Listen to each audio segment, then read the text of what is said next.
Michelle, you hear me? What you say? Miss Taylor said, hey, how you doing? Tell her I said hi. She said hi, Miss Taylor. Tell her come on down. She said she's gonna tell you to come on down.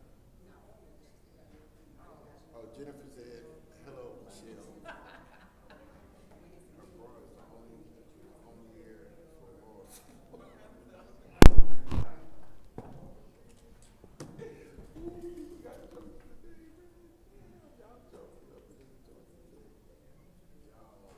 Y'all want one today, boy. Hey, all my, hey, before we get started, I need all my ULM and Detroit Lions to throw up mice right now. Throw up these mice. Hey, y'all didn't know y'all surrounded by maize and blue and Detroit Lions. We going to the ship this year. NFL and college. We're going to the ship. So y'all get ready. Anybody that's not going with us before the season starts, we got bandwagon application. The time is now 5:01, and I hereby call this Finance Committee of the Flint City Council to order. Roll call, Madam Clerk.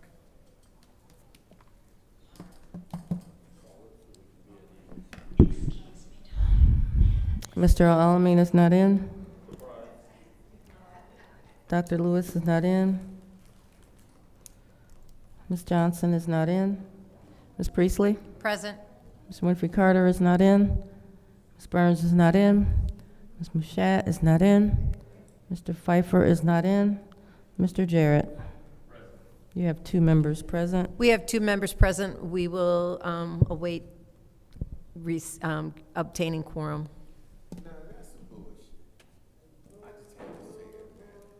She comes in late, and ain't none of the rest of the damn city council members here. They fucking late. So why can't the box say they call a meeting so that they can move the box? That's some dumb shit, man. I'm sorry for cussing, but that's some dumb shit. I'm serious. We got some ignorant ass council members. I wish, man. Hey, y'all, listen. I'm gonna tell y'all, man.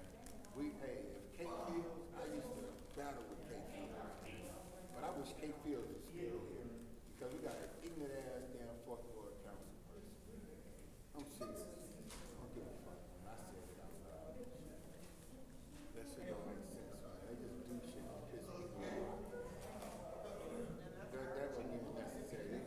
They told the meeting to order so that people who Let me see for myself, man. I don't take no opinions for nobody. Everybody go, that's what I'm saying.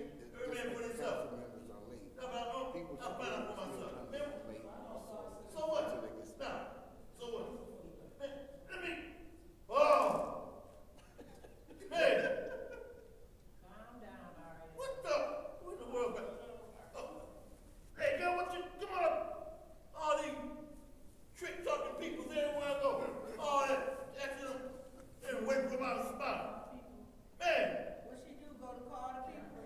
What? Dang!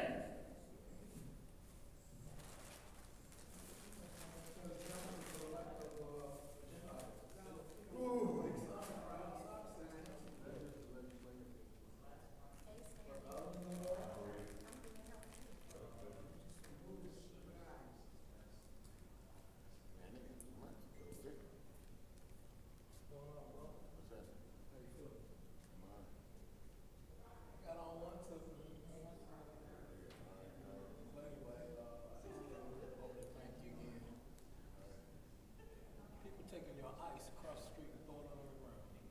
Oh, it's all good. I don't worry about it. I hear you.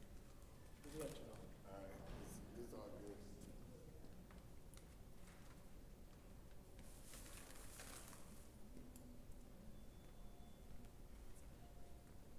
Got 2 more that showed up. Oh, yeah? Viper and Carter. Oh, really? You don't think so? I think they are. I think Say Viper and Olympic Carter Oh, are here. yeah, I forgot about Yeah, I that. think Kansas is showing. Wait. I don't think Leon is showing. Oh, no. Hey, I don't see if he's a Lion fan or a Lion fan. Hey, who was the last quarterback that Detroit got from Miami that went to the Pro Bowl twice? Came to the Lions, started for 2 years and didn't win a game. Who was that quarterback? Scott Mitchell. Number 24 was the leading rusher until they got Billy Sims. What was number 27's number? I mean, what was? The name of 24? Yep, I don't know. Dexter Bussey. Besides Megatron, what first round pick didn't start till the second year and didn't win a game? Andre Ware. Who was the quarterback for the Lions prior to Gary Daniels? Prior to who? Gary Daniels. I have no idea. He's not a Lion fan. He's a Lion fan. Nothing about the Lions. What's the only black coach the Detroit Lions picked? Was the only black coach Detroit Lions ever had? The only black coach they ever picked, the only one they got before the guy they got from New England. Caldwell. I forgot all about him. Come on, man. You a Lions fan, you a Lions fan. You better not go to my barbershop, I'll tell you that. Hey, if you go to my barbershop, I'll tear him up about the Lions, right? Okay, when was the last time the Lions won a championship? 1957. You're right. Besides that, when Washington beat the Lions, was it Eric Hipple or who was the quarterback? When they, I thought I'd trick you. All right, now.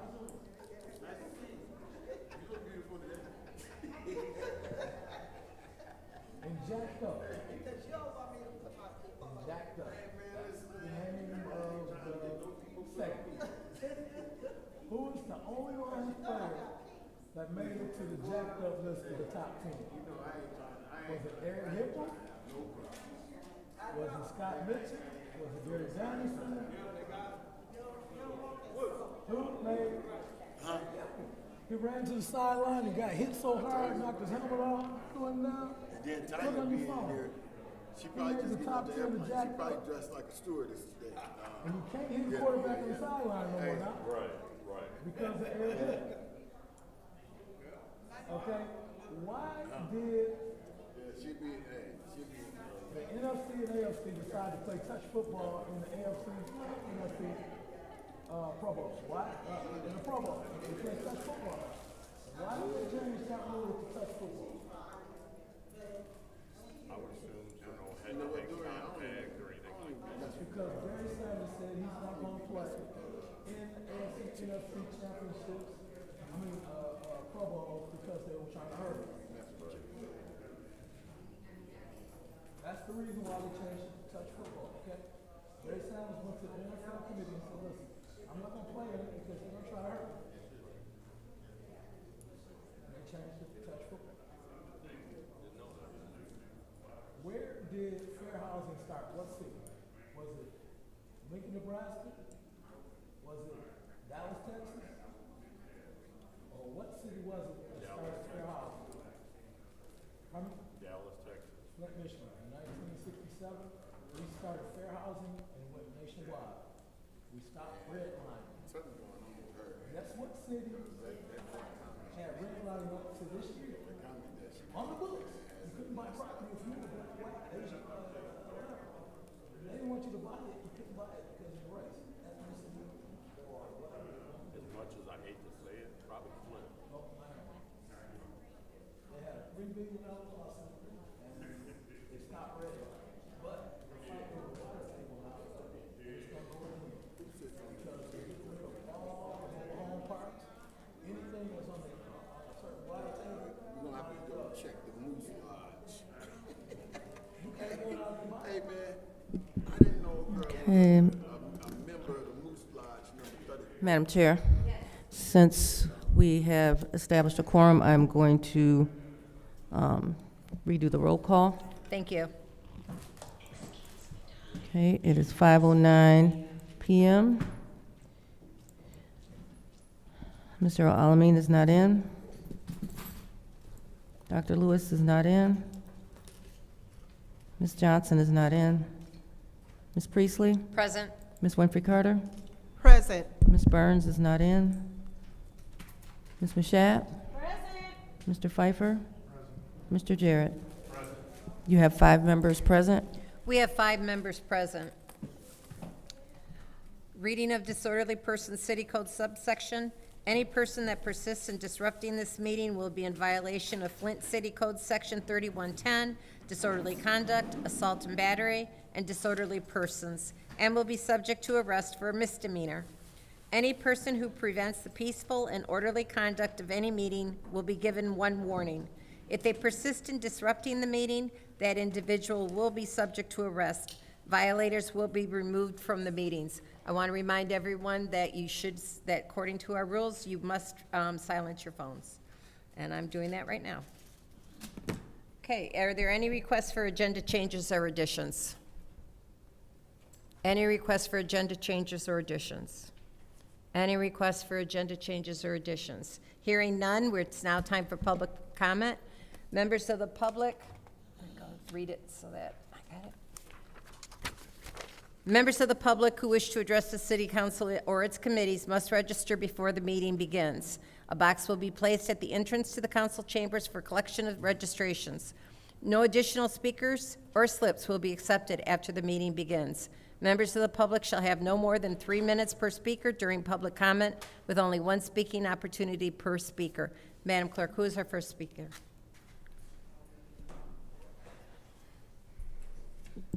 First speaker is R.L. Mitchell.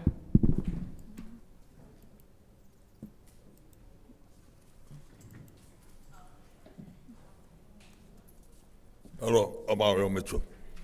I want to address the situation about Labor Day in Flint and all over America. On Monday, I caught myself going down to McDonald's on Miller Road to have an ice cream and hang out on Miller Road all day long to celebrate my labor in Flint since I ever had a job in Flint. That's the first place I signed up to get a job at McDonald's on Miller Road. But I had peach spuds growing over my mustache. They said, "You got to cut that off, sir." I said, "I ain't cutting nothing off." That's why, and I just reminisce, and they didn't know how to give me an ice cream cone. The dude said, "Well, I don't know nothing about no ice cream." I said, "The gospel station told him to mention Denise." But anyway, I got the ice, I got the breakfast, and I went outside. And all the peoples, every time I finna go sit, was a big hotel behind the McDonald's. They had dogs out there walking with them, but when they saw me coming up on them, they tried to get the dogs in the car, and 2 dogs didn't want to get in the car. They wanted to see what I was doing. So I sat on the ground with my coffee, and the man had to come and pick the dog up and throw him in the car and rolled off. And I really want me to hang out all night until the next day because people be saying, "Hey, sir, you waiting for the bus? I want you to know the buses ain't running today." I said, "Man, I don't care about no bus, you drunken neighborhood watch." I mean, I sat there till about 5 hours, but I had to use the bathroom. I was finna go behind, that's what they want me to do. Because every time my birthday, they lock me up I'd be locked up in the jailhouse. The officer said, "Man, don't you know you locked up? It's your birthday." 3 years in a row it happened to me. And I was finna go behind the building, Tuffy's, and use the bathroom. And so it happened my neighbors saw me.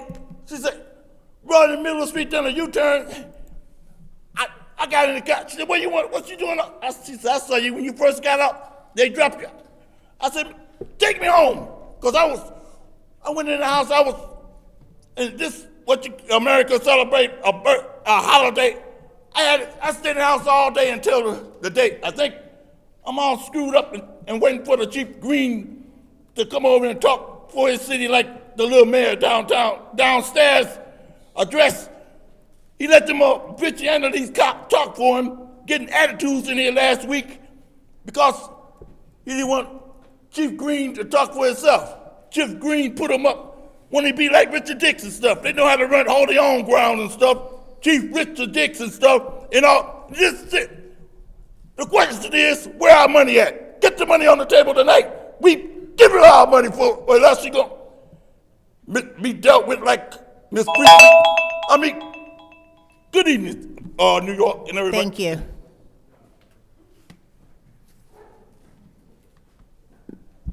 The next speaker is Stanley Wood.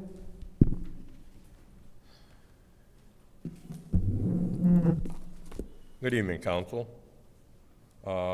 First of all, resolution 250223T.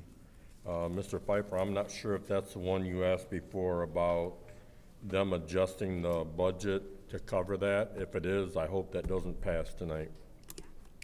I don't see any information here that it is. Maybe it's in the actual resolution, I don't know.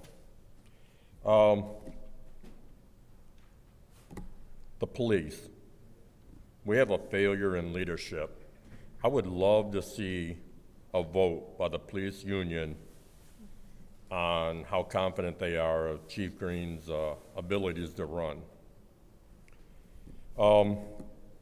Obviously, we all know the problems going on with the People's Church. Councilwoman Rimpey Carter, I appreciate you showing up there on Sunday. My plan was to be there, but instead, in talking with Pastor Thompson at St. Mark's, I sat in the parking lot there for 2.5 hours while they had their church services at another place. That's why I didn't make it. So let's go on to St. Mark's. You know, it's been the cornerstone of the second ward for how many years? How long have they helped the residents out? And you know who showed up? I didn't expect all the council people to show up, but I expected the one that was in that ward to show up.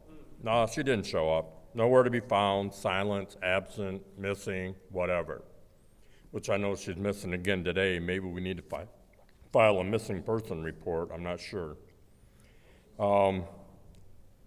But there were 2 council people there, the one from the 6th ward, Councilwoman Burns, and the one from the 3rd ward, Councilwoman Johnson.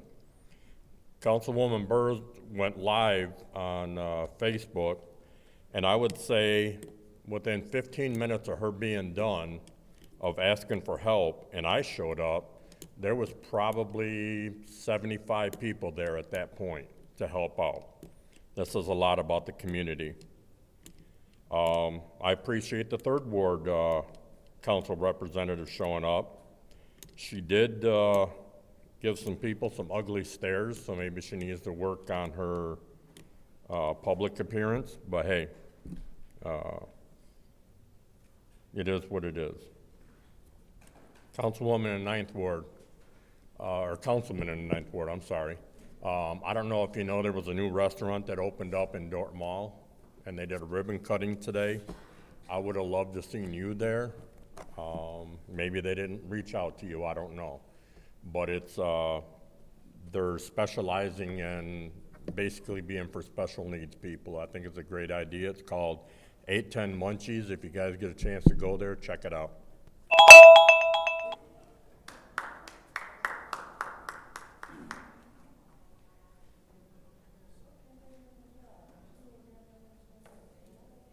The next speaker is David Peachy.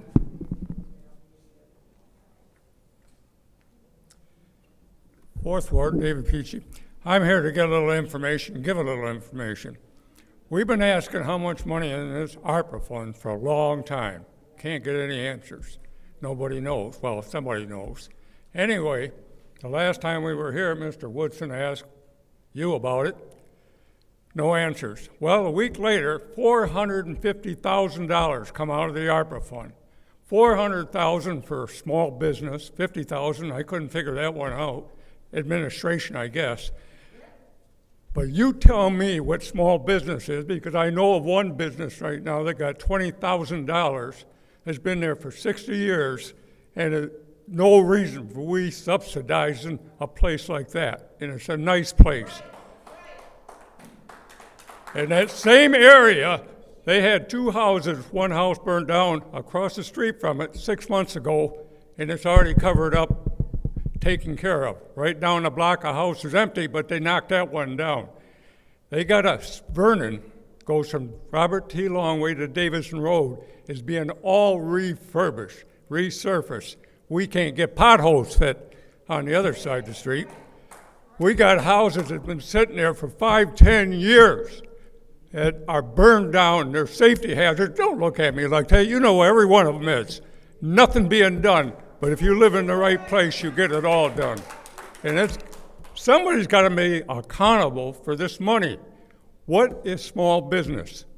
What small business are getting this money? You just handing it out to your buddies? That's all I got to say. I know nothing's going to change. I hope it does.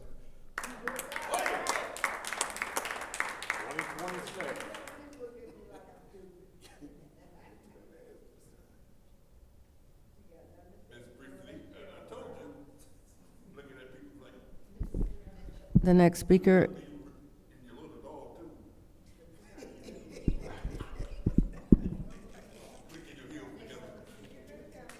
The next speaker is Mary Wright.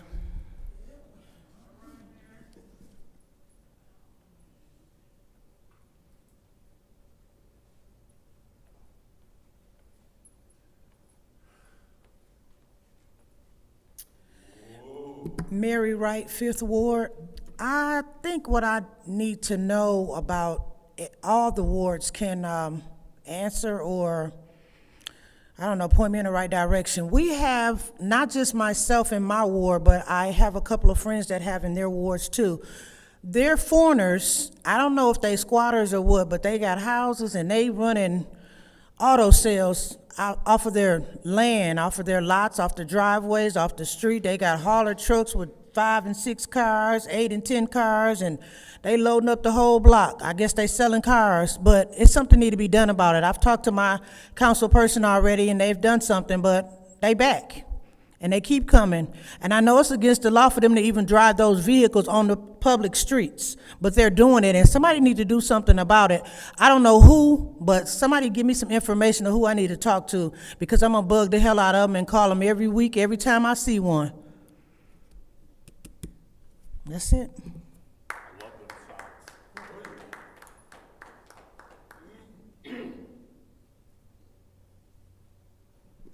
The next speaker is Anthony Aliu. Good afternoon. Appreciate all of you. I came to let everybody know that we're aware that you have paperwork and the land bank has paperwork that they have to do, and everybody's doing the best they can with what they're working with. And I admonish myself to say this. All of you do the best you can. And I pray for y'all every day. Every day. Because I know that you're not appreciated. And that hurts. You're not appreciated. And you work so hard to get everything done. And I know it's hard when people don't acknowledge the work that you do, but keep doing it, okay? Please. We need all of you. And I'm supposed to have military bearing. I'm supposed to stand up straight, shoulders back. And I don't mind being vulnerable in front of you to let you know that we care. Those of us that know that you go through the agenda and you're doing things by the letter, and they don't understand that. You just can't wave a magic wand and get stuff done around here. It takes due diligence, and you guys do it every day. And it's appreciated. There are those of us that know that you're doing the best you can. You're making the best decisions that you can. So please, there are those of us that know you work hard, that you work with what you have. We're getting Amazon here, we're getting a battery plant, we're getting all this. And it's because of your hard work. You and the Chamber of Commerce are doing a wonderful job. And we know it. And we believe in you. Some will, some won't, so what? If the people are difficult to you, keep your head up. Stand up straight and know that you're doing the best job that you can. I implore you to keep on doing your best. That's all. Thank you.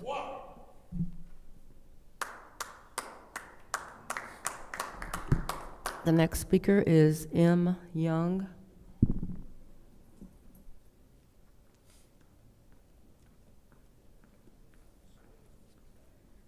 Good evening, Michelle Young, 6th Ward.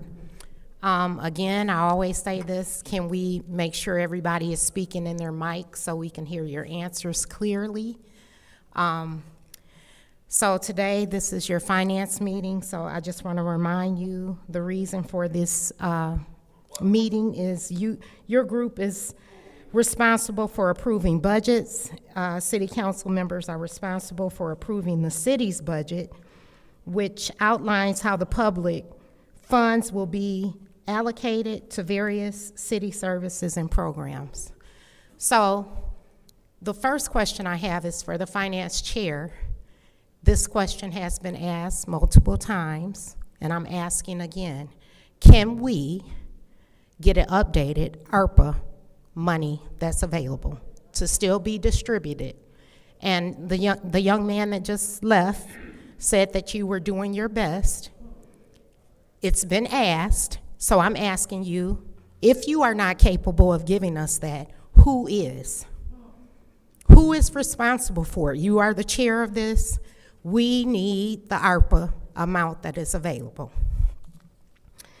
Second thing, the ARPA applications that were put in prior to the deadline date, are the current recipients that have recently been receiving money, were they on that list?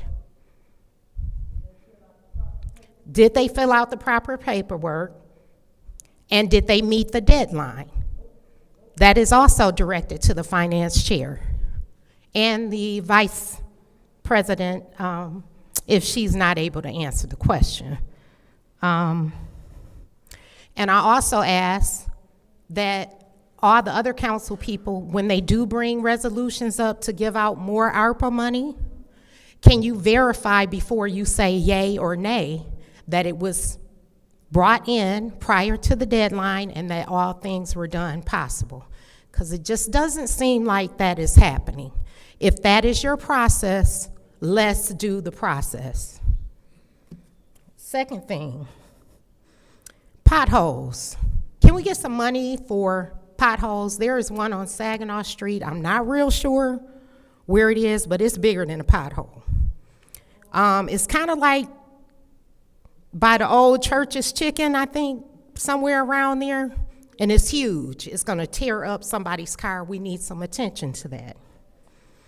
Judy, when you have your finance meeting, I'm sorry, I didn't mean to call you Judy, Chairman Judy.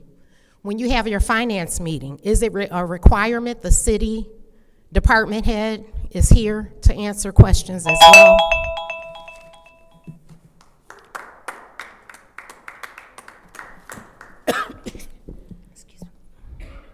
The next speaker is Sherry Smith McFadden.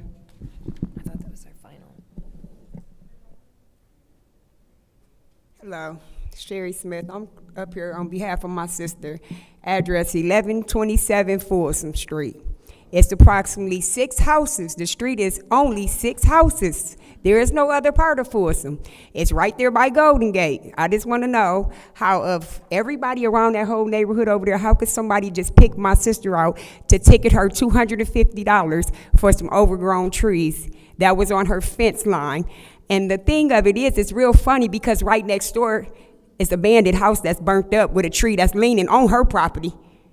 But the state or the city ain't gonna do nothing about that tree that's actually leaning on her property. But yet they came out and fined her $250, not understanding We talking about a lady, my sister's arm is like this, she disabled, fully disabled.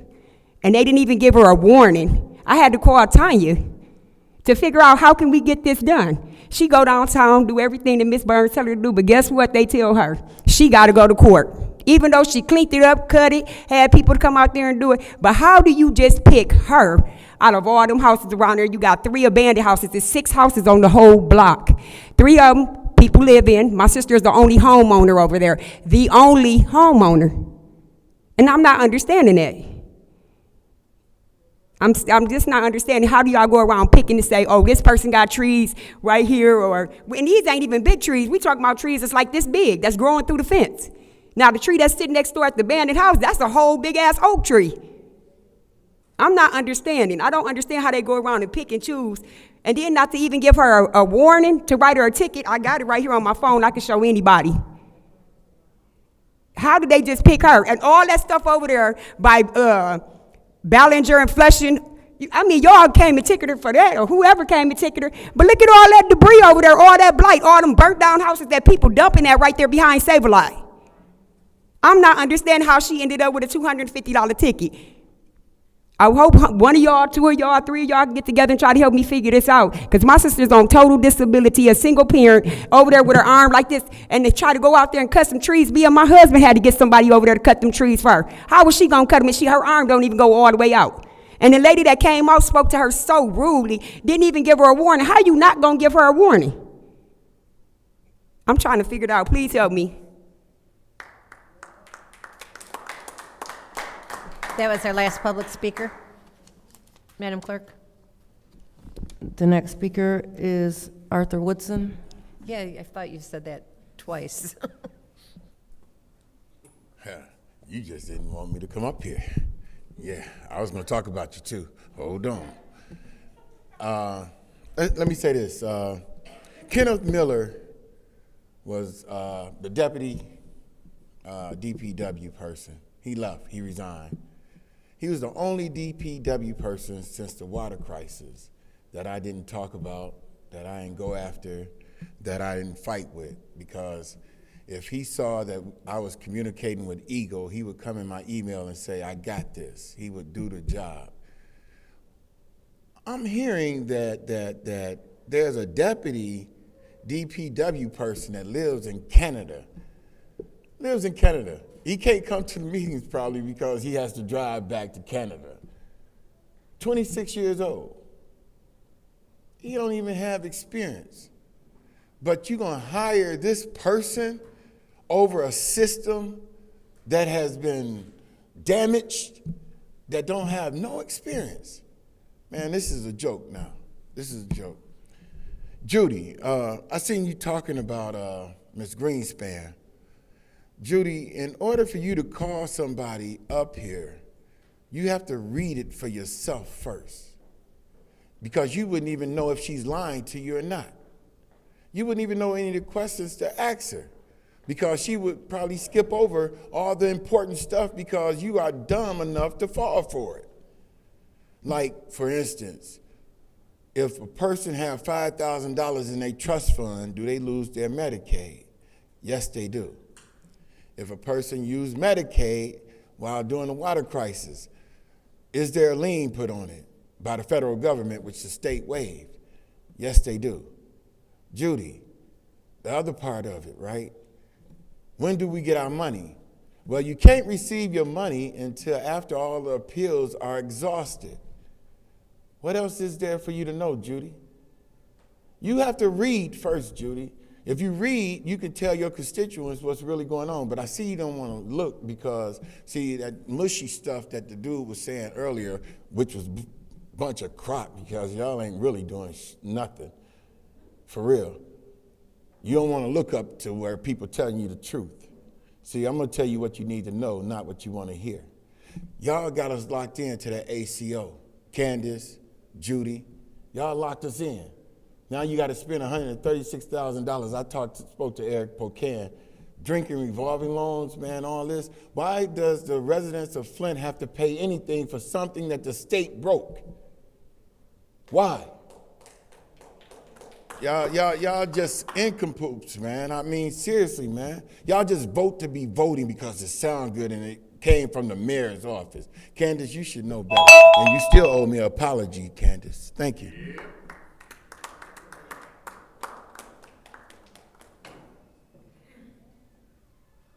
The final speaker for this meeting is Beverly Biggs Levy. That was the last speaker. Yeah. It is now time for council response. Council members may respond once to all public speakers only after all public speakers have spoken. An individual council member's response shall be limited to 2 minutes. Is there anyone who'd like to do a council response? Go ahead. I just want to ask Miss Mary, and then I don't know if the other person left. I can't see. Did she leave? She right back here. She talking about you being like, Oh, yeah. Can y'all both just meet me over here real quick? All right. Thank you. I yield. Thank you. Is there anyone else? Madam Chair, Go ahead. thank you all for coming, all of the speakers, the residents here. Thank you for being engaged in the process. I wanted to say to Miss Mary, I actually stopped by that house yesterday and I tried to have a one-on-one conversation with the individuals. However, there was a communication barrier. But I think with my hand motions and stuff, I think they understood what I was talking about.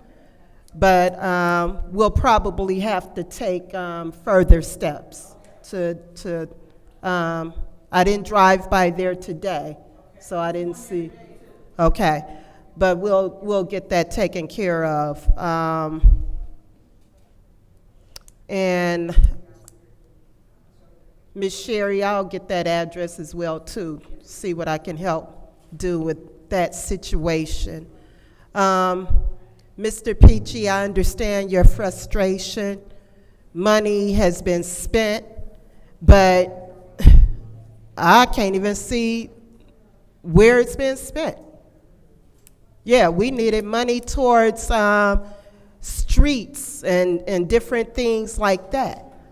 We put in $450,000 towards small businesses. And, you know, it's... Go ahead.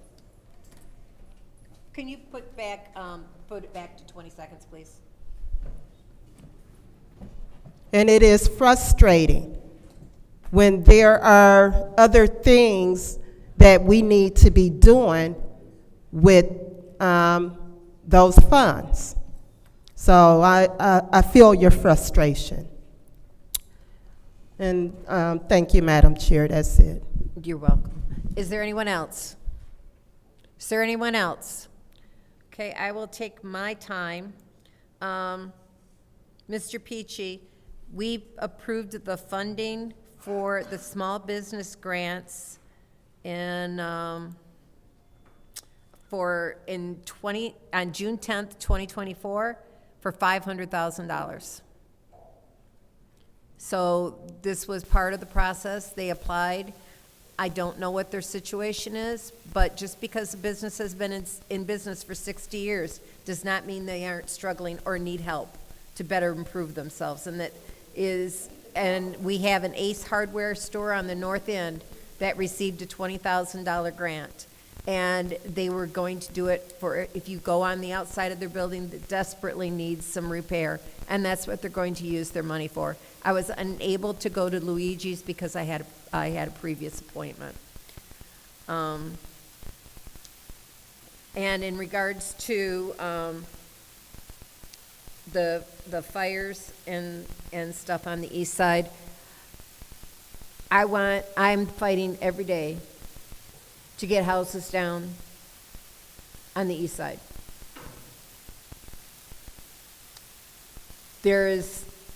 There's been tremendous improvement. Matter of fact, I received a picture today from someone of a house going down. And I know that on Woodrow, there's some serious issues. I've brought up that house that you've spoken to me about with the sides coming down multiple times to the land bank, saying it's a danger, and it's still standing. There's houses that have been basements. You know, there's one kitty corner from you. They got two of the houses on that corner and left the third.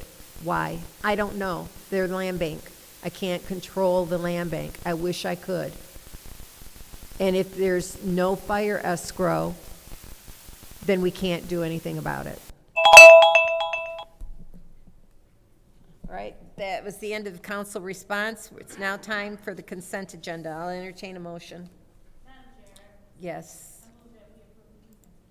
It's been motioned by the councilwoman in the 7th ward to approve the consent agenda to council. Is there support? It's been supported by the councilman in the 8th ward. Are there any separations? Madam Chair, Go ahead. 250198 Okay. and 250223. Okay. Is there any other separations? Are there any other separations?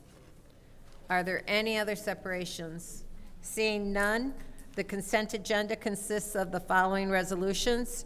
250265, Mike and Moore Construction for lead-based paint hazard control abatement services, and 250284, purchase order from Tri-County International Trucks for the purchase of a semi-truck. Roll call, Madam Clerk.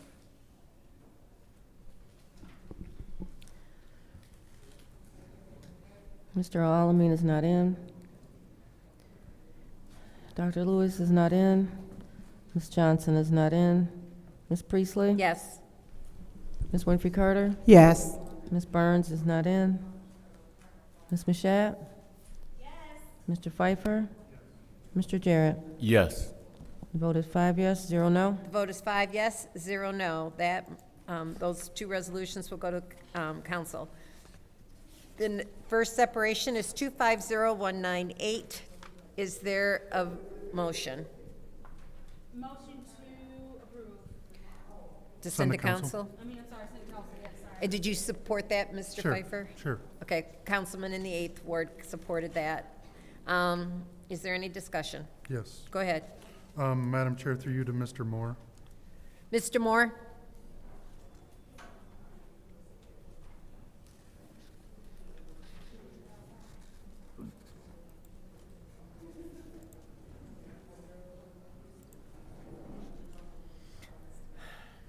Mr. Moore, has there been any work by your department to put together a budget of what the ACO will cost the city residents? No. No? Okay. Thank you. That's all. Thank you. Is there any other discussion in the first round? If they put the ACO. Is there any other discussion in the first round? Go ahead. Yeah, Madam Chair. Go ahead. Is there anyone, is Mr. Dungy here? Yeah. Go ahead, Mr. Dungy. Mr. Dungy, you know I'm still struggling with this Yes. because I just really feel like the state need to be funding everything that goes on as far as the administrative consent order. Mm-hmm. You Well- know, Well, we did we are going to do another intent to apply for the Torrey Road project and the Northwest Transmission Main. So we're going to try to, do an intent to apply this year again, as long as it passes, to ask the state for, funding for that. Now, there's no guarantee that we'll get, relinquished of some of that debt, but they have, told us behind closed doors in our weekly meetings that please apply for this. We can't tell you verbally, we can kind of infer that if it's possible we could relinquish you of some of that money, but you have to apply to even find out. now let me ask a question. Fleas and Vanderbrink, what exactly is being asked to produce that Arcadius did not already deliver? Did we do a side-by-side comparison of the scope? Yes. Yes, it'll be the exact same thing as the Arcata study.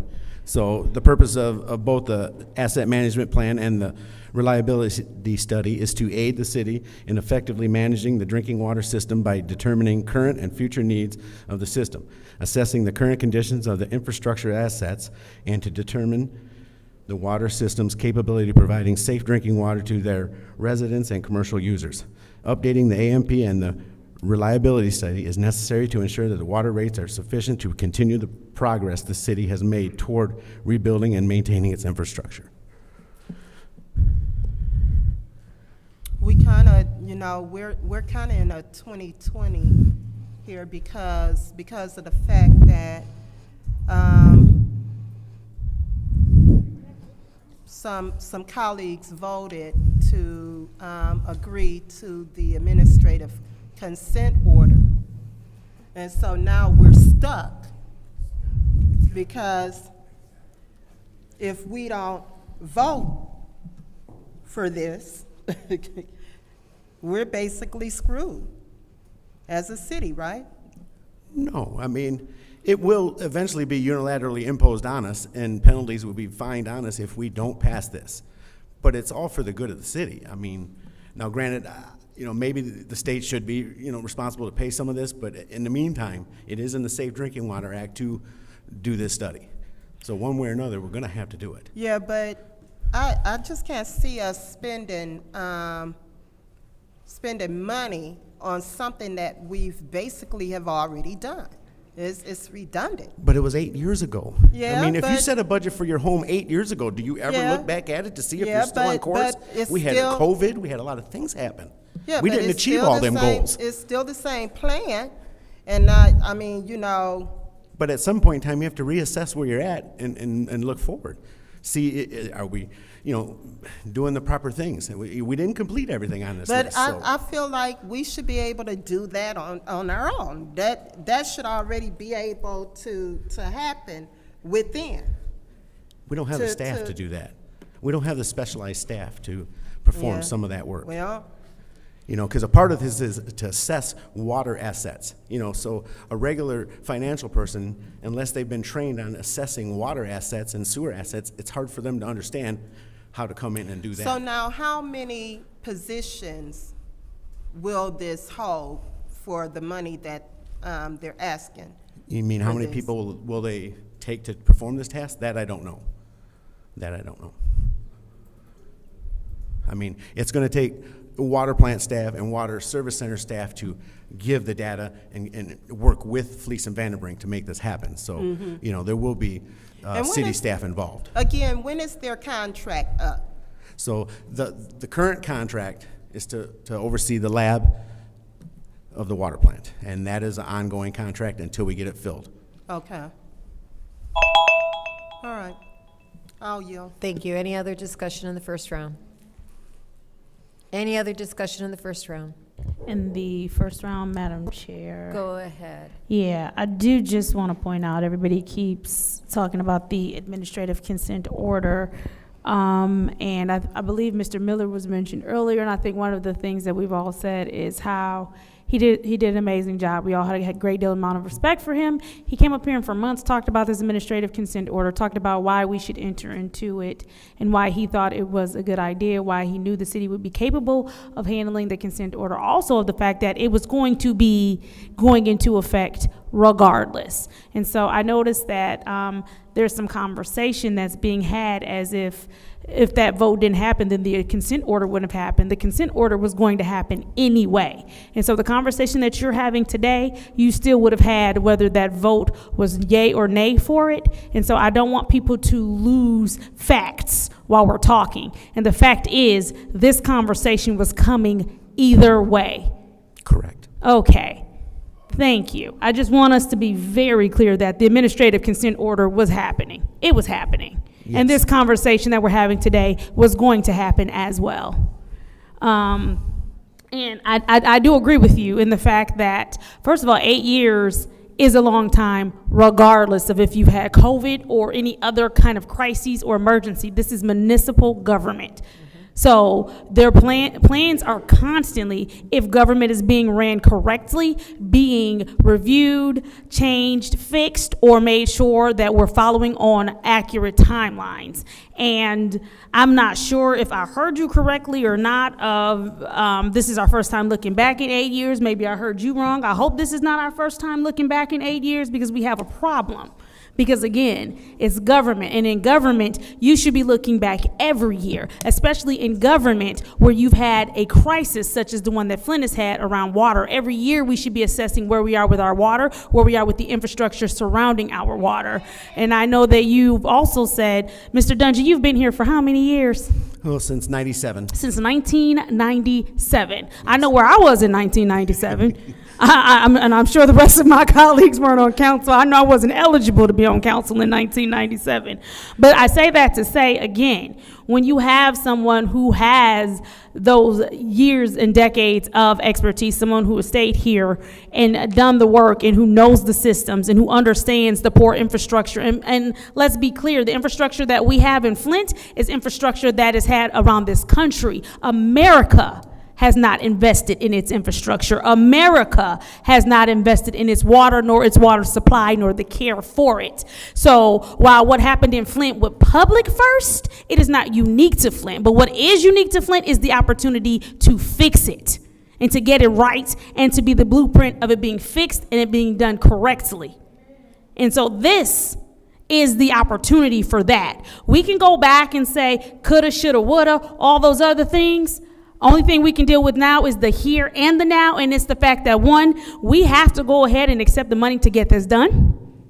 Like that, we don't have options for that. For two, these repairs have to happen. Again, we don't have options for that. Everything that it takes to get us where we need to go. Your time. To get us.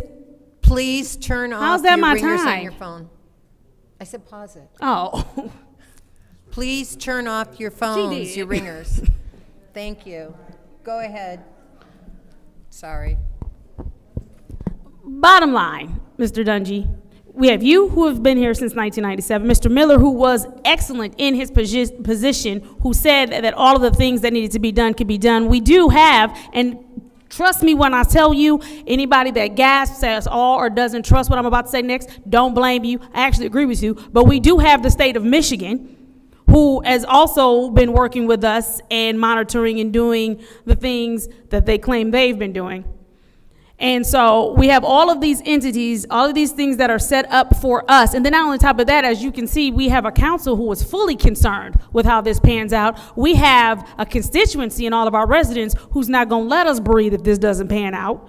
And so we can prolong and talk about what should have been done, how it was going to happen. The bottom line is that administrative consent order was going to be enacted regardless. We trusted the word of Mr. Miller, who we all have stated we've had good faith in when that yes vote for that administrative consent order happened. And that yes vote didn't happen right away. He came in front of us at least 6, 7 times, 8 times actually, to even talk about that consent order before the consent order was actually even voted on. And so it gets put out there like it was done in haste by council members, when no, it was done in research and with full trust of a professional that we hired. Either way, we were going to end up here. So we either do our due diligence and do our job and vote on this, or we keep kicking the can and pushing it and making matters worse in already poor infrastructure. Thank you. Thank you. Is there anyone else? Anyone else? I'm going to take a few minutes. Mr. Dungy, you know, when we're talking about applying for these funds, that we, and this is, I know that I have to evaluate my budget yearly, monthly, at sometimes, in order to do this. And I plan in advance for catastrophic failures, whatever. And what's your request? I've changed. Thank you. I realized that was kind of off topic. Yep.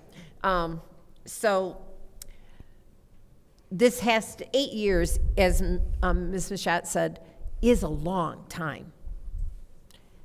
What we found out here is 2 years is a long time. Things change, laws change, regulators change, employees change. And trying to keep up with those kinds of things is impossible. The fact is that we do not have the expertise on staff to do this study, which is required of us. And so it behooves us to go ahead and pass this and move forward and just get it done. Then we know where we're at and we can plan for the future. Without this, we can't plan. Right. And we're going to be in violation. Anybody in the second round? Go ahead. So, Mr. Dungy, when was our plan due? Because my research says that this 5-year plan was due in 2023. I don't know if the original date was 2023. Currently, it's due by the end of this year. So it's due every 5 years with the act, and this was amended to my records in 2018. So in 2018, we submitted one, and then in 2023, this is due. Why is it, are we getting, where was the pressure in 2023 to get this done? That I couldn't tell you. There were so many other projects that were being done at that time. So, we weren't at that phase if you don't yet. have an answer, I'm going to move on real quick. Okay. So the drinking water, you mentioned the Drinking Water Act. Can you pause my time? Yeah, go ahead. Pause this time. Chief, is there something you need? No, it's nothing I need. I'm supporting him. Okay. Okay. Start this time, Whatever. please. Mr. Dungy, isn't it also part of the Drinking Water Act that we have to continuously keep this updated? Yes. So as an administration, we've failed at that, correct? Because if we've been keeping it updated, it should be. So in 2016, the water reliability study was done. That was the last time it was done, and that's due every 5 years. In 2020, I asked for an extension because it was due again. And they said, being it was just done, and the Arcadis report was done in 2017, that they could allow us to skip the 1 year since they had just been done, and they were kind of out of sync. But starting from 2016 on, they had to be done every 5 years. Once again, my statement is we should be, with the Drinking Water Act, we should be constantly updating this, and we've failed to do that, correct? Because if it's that far out of date where we have to hire someone at this amount of dollars, like, to me, they should be able to take all of our information and put together a simple report. Should be a few $1,000s, if that. So to me, I mean, I understand it has to be done with the Drinking Water Act, it has to be done every 5 years. To my records, we're 2 years already past that date. And my contention is I have asked for a budget on the ACO. How much dollars is the administration going to come before council and ask for going down the road? If this is the only thing that's going to cost us money in the ACO, tell me. But at this point, this might be the third time that you've been before me, and I've asked for a budget on the ACO. And I'm not going to support this or any other ACO thing until you can tell me how much money this ACO is going to cost us. That's all I'm asking for. I understand that my colleague said this is going to come no matter what. Show me a budget on the ACO. That's all I'm asking. So the last 4 items. That's his time. Okay. Is there anyone else in the second round? Madam Chair, Go ahead. you can go ahead and finish your statement, Mr. Dungy. So one of the reasons the fire chief is here is because we just had a meeting not too long ago on ISO. It's an emergency response plan that the county wants us to update. And a part of that is fire hydrants and how they flow, and this will affect our assurance rates. And that all relates to the water reliability study assessing our water distribution. If I may, when you talk about the ISO, the city is engaged to get into an examination from this ISO people that is coming in to evaluate all of our water situations. and it has to do with the fire department, the water we use from his hydrants. It depends on our fire trucks, how it pumps. It is so large, so I would be really careful when you say you're not going to support it, because if it doesn't go forward the way it is, our insurance rating, even those people behind me, their insurance is going to go up higher than it is already. Yelling out. So that's why we as a team, we've met about 3 times already with the finance director and all of us around the table trying to figure out how we can get the insurance rating down for all of the citizens. And so that's why we have teamed up, and I would be careful. We say we're not going to support it because it's going to affect the insurance rating for everybody in the city of Flint. So, Chief, I can appreciate that kind of collaboration and thought, which is why, if we're doing that type of visioning, it would seem that we would begin to assign dollars by way of budget. So that said, Madam Chair, through you to Mr. Miller, Moore, I'm sorry, Mr. Moore. Mr. Moore? Go ahead and ask your question as he comes up. Mr. Moore, I know you were asked earlier if a budget has been completed. Is it your intention to work on a budget with regard to this ACO? We will have to work on a budget. This is one of the first steps that we need to undertake in order to develop that budget. Okay, one first step, good. Is it your intention to do a budget for the ACO as has been suggested?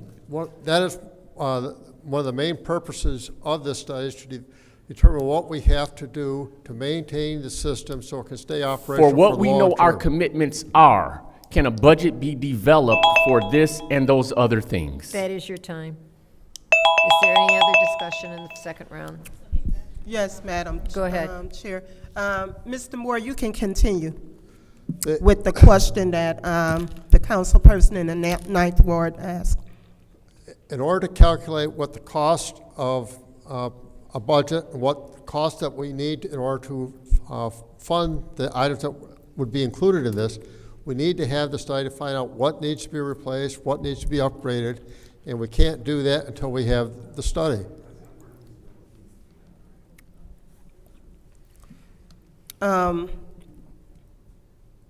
So, Mr. Moore, basically what you're saying is we need the study first in order to find out how much of everything, all of the things that's on that list for the administrative consent order, how much everything is going to cost. The type of study that is being requested is required of virtually every city that has a water system.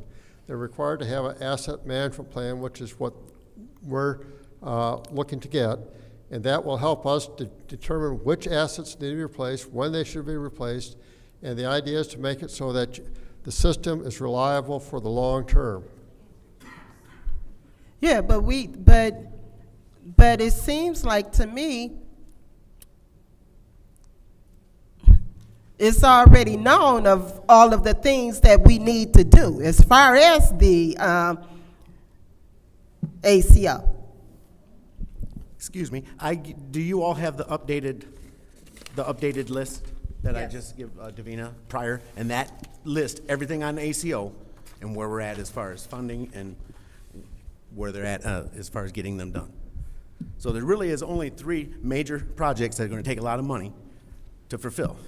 Northwest Transmission Main, Torrey Road, and them are SDRF items that if we do the intent to apply, it's possible the state could forgive us for all of it or 50% of it or whatever, but we have to apply. And that was the $29 million ask that we did last year. We're going to do that again. The other item is this TMF at the very bottom of the list, and that's this asset management. Everything else has been taken care of. Record keeping, I've finished that. Distribution valves, water service center's done that. The Torrey Road, the Cedar Street project's on there, but that's already paid for by ARPA funds and getting done. So, it's hard to budget for 29 million when we don't have 29 million. That's why we wanted to apply for the state for low-interest bonds. The only thing that we have to budget was this 136, and we've put that in our budget. And what is in yellow is just jobs and standard operating procedures. As we fill jobs, they can start performing them procedures. Some of that's personnel driven. Okay, are you? Thank you. Is there anyone else in the second round? Anyone else in the second round? Anyone else? Chair, Go ahead. I think I'm the only one left in the second round. Yep, you and myself, and I'm not going to Okay. speak. So just so we're clear, this also now affects, obviously, the fire department. It now, go ahead. Yes, it does. It impacts insurance. Yes. So basically, as we're playing the can kicking game, but then we're not going to do a game, not moving now is going to cost us big in the future. Correct. Money we do not have. Yes. All right, I yield. Thank you. Thank you. Okay, this is the vote to send Resolution 250198 to council.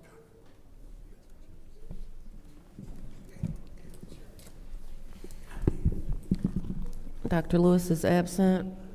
Ms. Johnson is absent. Ms. Priestley? Yes. Ms. Winfrey Carter? No. Ms. Burns is absent. Ms. Mashat? Yes. Mr. Pfeiffer? No. Mr. Jarrett? No. Cheryl Alameen is absent.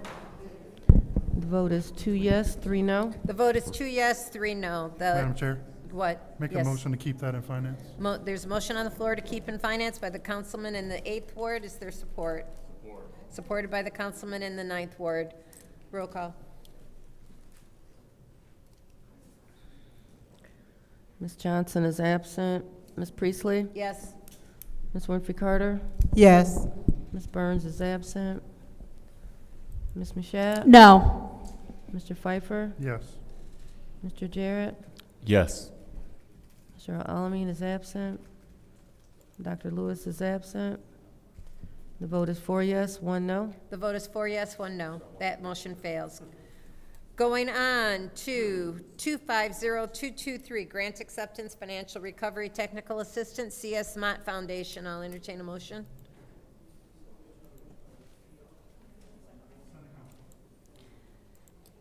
Motion on the floor by the councilman in the 8th ward to send to council. Is there support? Support. Supported by the councilwoman in the 7th ward. Is there any discussion? Madam Chair. Go ahead.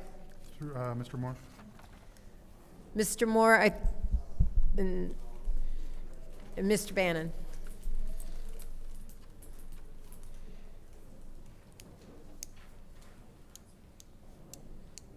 Don't forget Seaman. Please no yelling out. Mr. Moore, is there any plan by the administration to do a amended resolution that shows a deduction in these categories that we're getting dollars from? When we looked at it, we realized that that the city council has actually already done that. We just approved the budget, so how could we do that? You adopted the 2025 budget for 2026. The 2025 budget included this for the same number of positions that we're requesting right now, so it's basically the same thing. I disagree. I think that in 2025, we fully funded that department as well. I mean, I'm gonna go through this whole thing right now and show you line by line, but I only got 3 minutes, so you're not gonna pull that one over on me and tell me that this money was never allocated in the budget and we need this money to keep the current staff. You're not gonna tell me that. There's no way. So you're telling me that the departments listed on the positions listed on the sheet that we got a few weeks ago, those positions are underfunded by $750,000? What I said is that the city council adopted a budget that was included the same grant as last year. So that's not my question. My question is, when we approve the budget for this year, are you telling me that we underfunded those 12 positions or whatever was on the sheet by $750,000? The budget that we had proposed initially. It's a yes or no, Mr. Moore. It's a yes or no. Did we underfund those 12 positions by $750,000? The budget that was adopted, no. The budget that was proposed, yes, because we did not assume we adopted the correct one then, right? So what do you mean? You adopted a budget that assumed that we would receive the $750,000. No, so you just mixed words. So you're saying the one that was adopted we didn't underfund, but the one that was proposed we did underfund? The one that was proposed, we had not received the grant yet. Yeah, which so we didn't adopt that one either anyways. So we did not assume that the funds would have been available for that. Okay. The budget that was proposed would have used fund balance to pay for the difference if we did not receive the grant. So we adopted the 2025 budget. Adopted 2025 budget, right? So you're saying on the record, on the podium right now, that the 2025 budget underfunded these 12, 13 positions by $750,000? No, the 2025 budget included this same grant. In what line item? In what line item? I believe it would be in the grant fund is where you'd find it. Request for information. Are you looking at the budget book that we received in 2024 for the 2025 budget? Are you looking at the year-end budget for 2025? Because it was the year-end budget at 2025 that we adopted, not the proposed budget that was approved in 2024 for fiscal year 2025. And I think that's where you're confused, Mr. Pfeiffer. No, I'm not confused at all. I do believe you are. I'm not confused at all, because I know if this money is going to be extra and you are going to go and use it to expand the budget. This is a $750,000 carte blanche to do whatever you want now. That's incorrect. Because the existing budget that we adopted already had the $750,000 to fund these positions. The administration can only spend what the city council has appropriated. Right, and now we are over appropriating these departments, so now there's extra money in there that you can hire extra people, right? You're mixing revenue with expenditures. No, I don't care about the revenues.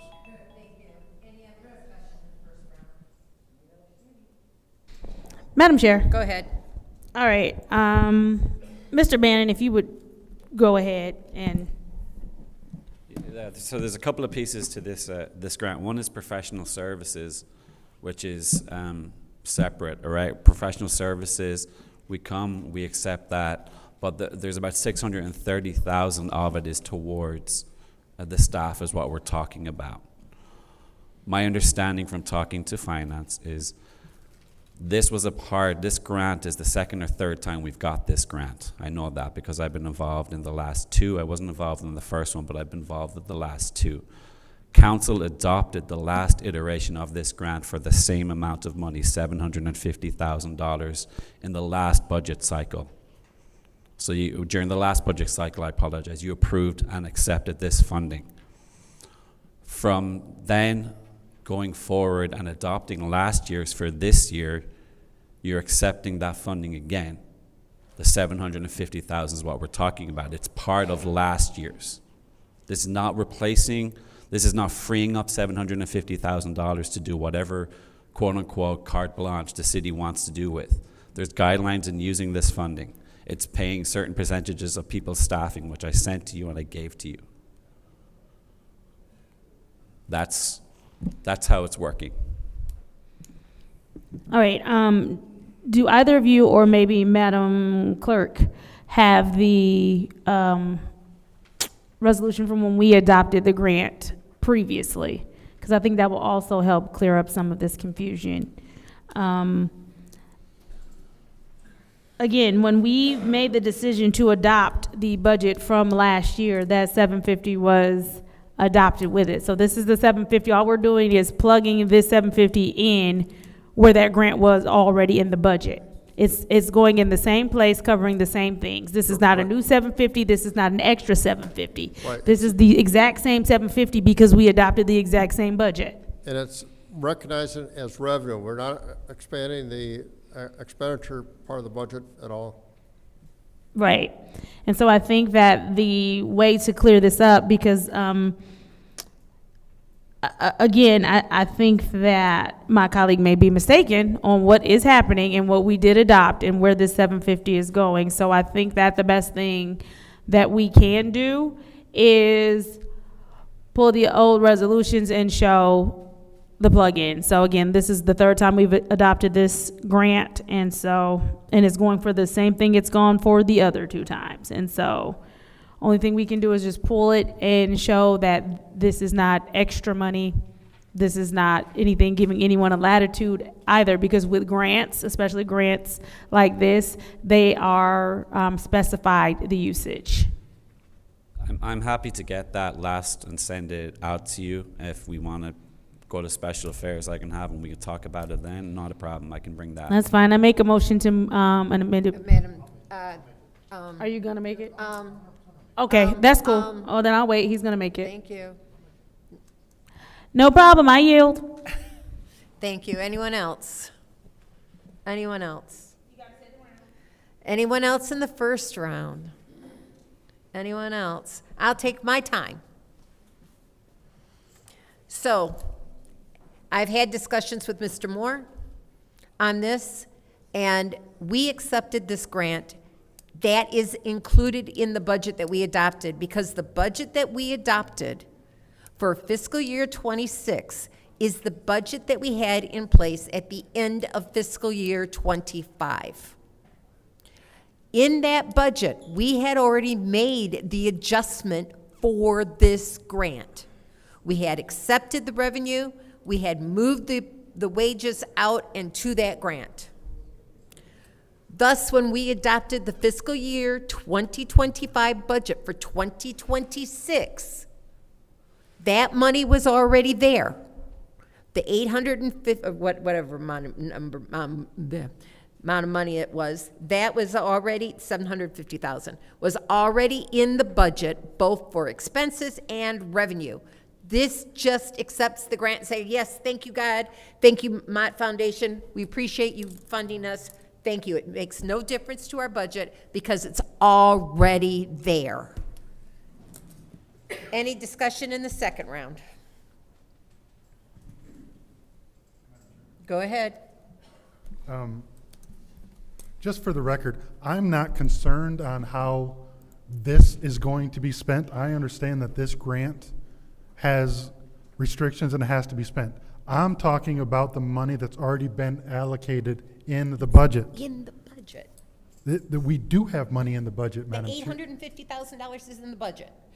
Madam Chair. Or $750,000. The revenue is in the budget. Madam Chair, I disagree.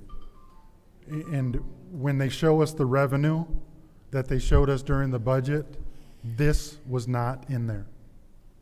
This $750,000 was nowhere to be found in part of the revenue. But yet, it's already fully funded in those departments. So, I know what I'm talking about. I'm not confused.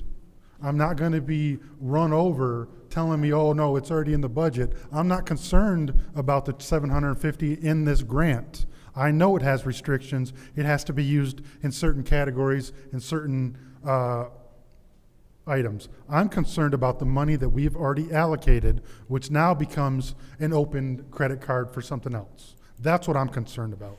And with that being said, I make a motion to send this to Special Affairs.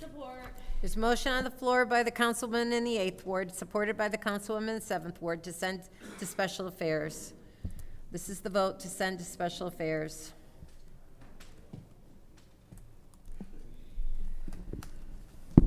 Ms. Priestley? Yes. Ms. Winfrey Carter? Yes. Ms. Burns is absent. Ms. Mashat? Yes. Mr. Pfeiffer? Yes. Mr. Jarrett? Yes. Mr. Alamin is absent. Dr. Lewis is absent. Ms. Johnson is absent. The vote is 5 yes, 0 no. The vote is 5 yes, 0 no. I'll entertain a motion to adjourn. It's moved by the councilman in the 8th ward, supported by the councilwoman in the 7th ward to adjourn. Roll call. Ms. Winfrey Carter? Yes. Ms. Mashat? Yes. Mr. Pfeiffer? Yes. Mr. Jarrett? Yes. Ms. Priestley? Yes. The vote is 5 yes, 0 no. The vote is 5 yes, 0 no. This meeting is adjourned at 6:20.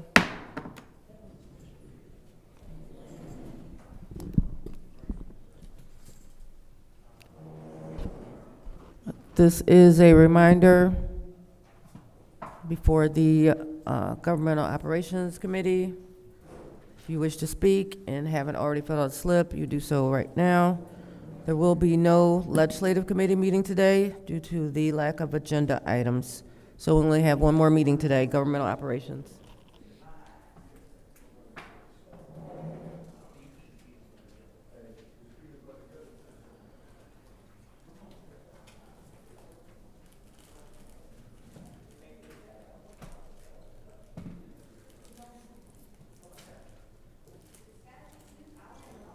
Hey, Dylan, I see you back there.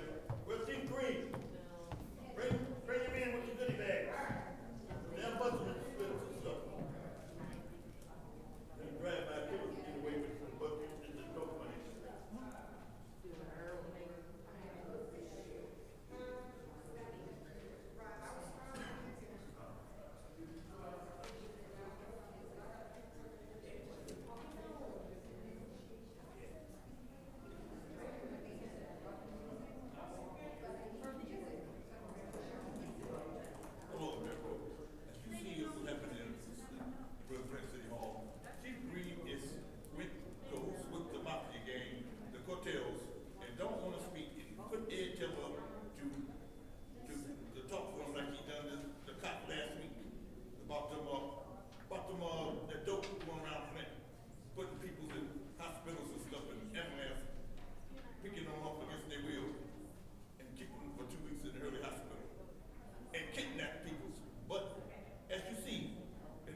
If all council members will return to their seats so that we can get the Governmental Operations Committee meeting under order, that would be greatly appreciated. Madam Clerk.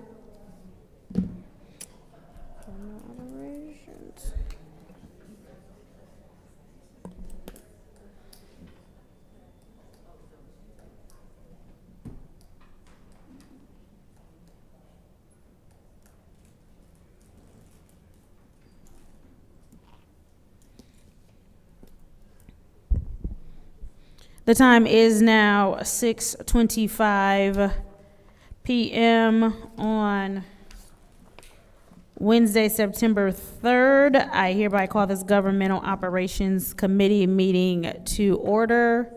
Roll call, Madam Clerk. Okay, Mr. Alamin is not in. Dr. Lewis is not in. Ms. Johnson is not in. Ms. Priestley? Present. Ms. Winfrey Carter? Present. Ms. Burns is not in. Ms. Mashat? Present. Mr. Pfeiffer? Present. Mr. Jarrett? Present. You have 5 members present. We have 5 members present.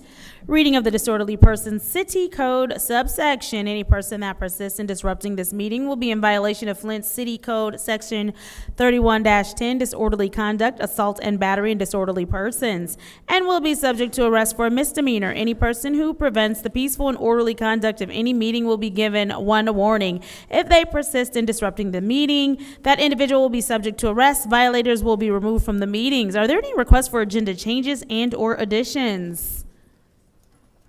Seeing as how there are no requests for changes to the agenda or additions to the agenda, it is now time for public comment. Members of the public who wish to address the city council or its committees must register before the meeting begins. A box was placed at the entrance to the council chambers for collection of registrations. No additional speakers or slips will be accepted after the meeting begins.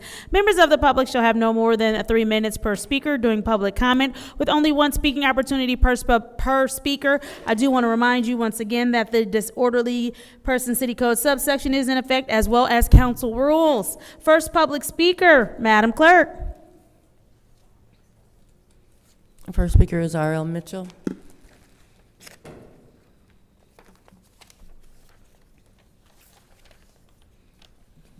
Hello, I'm R.L. Mitchell. I live at 759 East Linden Avenue. About the last, as you see, the chief of firemen come up here and interrupt the water, the guy that's taking care of the water department over on Door Highway, the brown person. I can't think of his Mexican name, but I keep mixing up. But he tried to talk for him. But, Mr. Mitchell, Mr. Mr. Mitchell, can we pause this time? Mr. Mitchell, we will refrain. We didn't pause this time. It was at 2:28. I got you. We will refrain from using anything racial, okay? We don't need a brown person. We don't need Mexican. Mr. Scott Dungy is his name. Scott, okay then. There we go. Tell me his name then. There you go. He was at 2:28. Thank you. Go ahead. Like I was saying, America, that retired chief fireman tried to put words in the person mouth. As the AIO try to make we Flint people feel we owe them some money because if we don't do this, they're going to do that. They try to threaten somebody. Like he the one that started that etc. talk in Flint, talking about they ain't nothing but arsonists. That chief fireman. And you see what happened to his department. They fired the police chief because they couldn't save the Mitchell boys over on Pulaski Street. They tried to get away with it, and they couldn't. So they fired, the chief sued the Flint peoples, and then they fired them off to the Flint fire department, and every now and then he come try to get smart, which he come up behind me sometimes and say, "Hey, Mitchell, don't you know your brother, he used to stay with me." And I said, "What? You know my brother?" He said, "Jack Mitchell." I said, "Yeah, that is my brother." And my brother is also a reverend. It's Jack Mitchell. Now there ain't no jackass Mitchell, Jack Allen Mitchell. We get them down south names, and he up there telling me to see how I'm gonna respond. And that cheap, the more words he talk, the more the media use his words, because he's trying to get, he be buying that heavy equipment and they don't know how to put fires out and using that last year and over the equipment stuff and over there and stuff, and now he's trying to come up to the podium without being asked, him and Ed Teller, trying to talk for Chief Green, done made a boo-boo or whatever, a shit pot. I mean, what's your coattails? Mr. Mitchell, that is his time. That is his time. Thank you. Next public speaker. Okay, Next public speaker.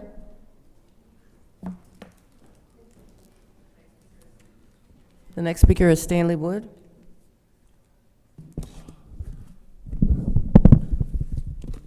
All right, to start with, Resolution 250285, request for voluntary suspension, Flint City Council official duties, First Ward Councilman Leon Alamine. There should be 5 votes for this tonight. If there isn't, that tells me that the people that don't vote for it are definitely in favor for domestic violence.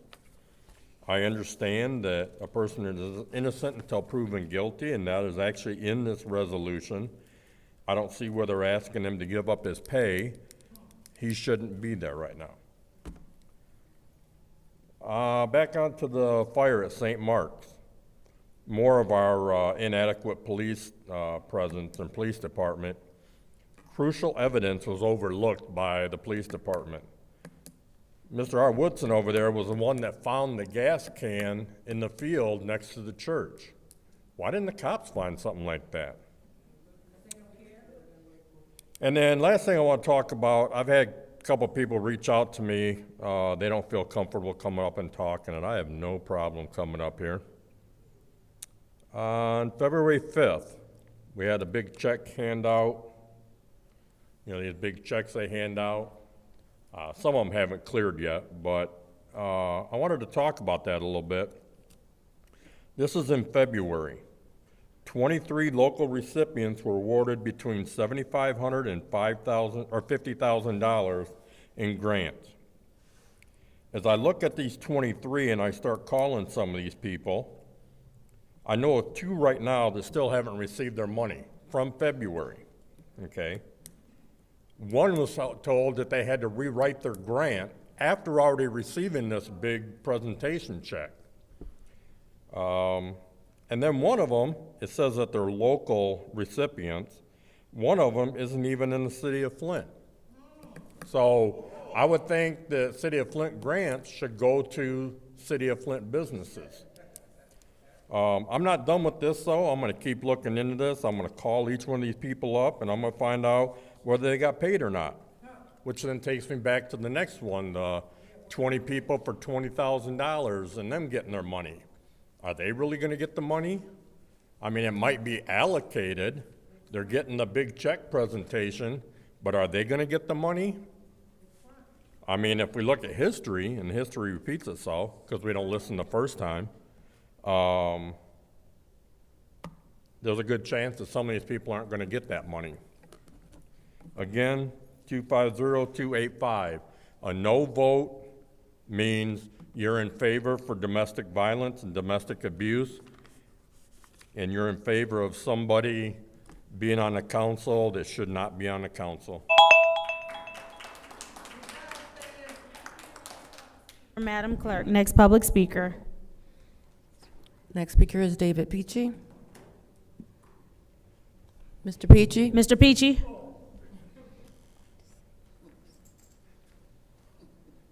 Yeah, I'm here again. The reason I am concerned about this money going to this money you got, $20,000. I got a barber that's been in business for a long time. She's having a hard time staying in business because of water rates. She went from paying $68 a month to $152 a month beginning of this year because of the water. She's got a business. You know who I'm talking about.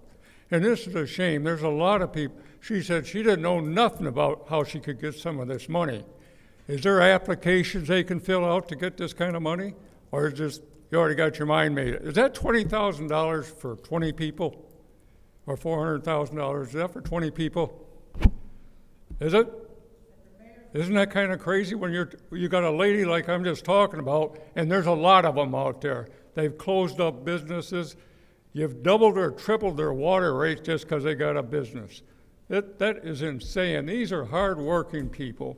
And I'm not saying the people who are getting the $20,000 are hard-working, but they don't need it as much as these people.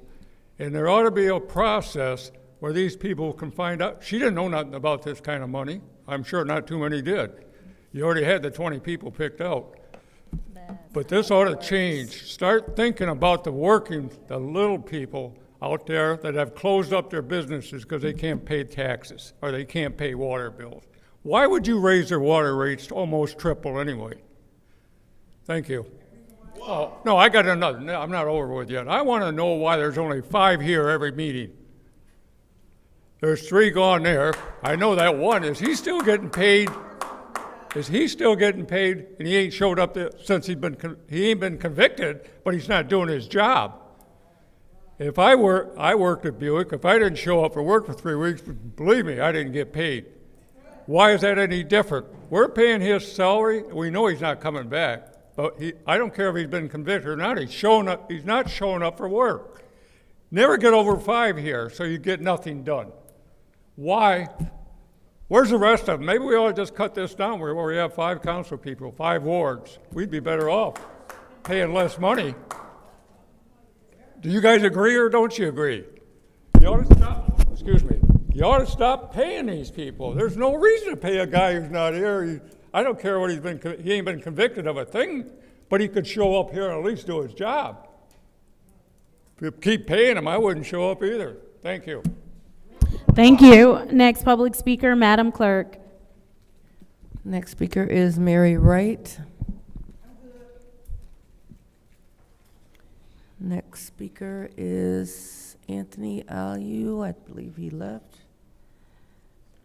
Next speaker is Michelle Young.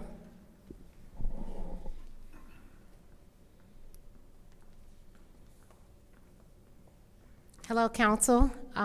Again, I would just appreciate if you would engage with every resident that comes up and speak. If you can engage with it would be really appreciated. To the chair, I just have a question for you.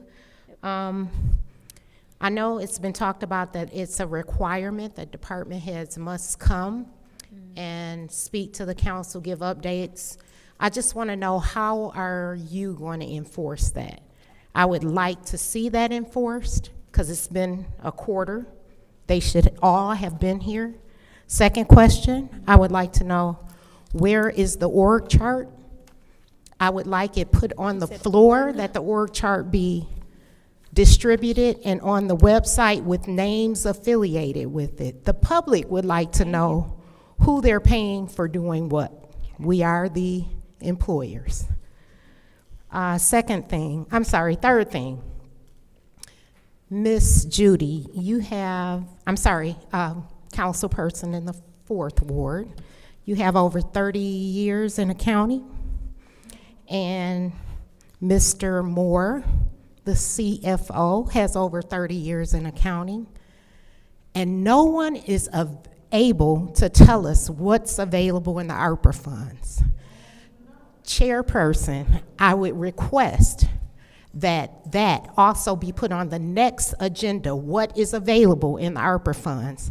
And if the 2 people that have over 60 years of experience cannot give us that information, I would ask that our 2 finance gurus, Mr. Pfeiffer, 8th Ward, and Mr. Jarrett, 9th Ward, if you could also check into what do we have available for ARPA funds.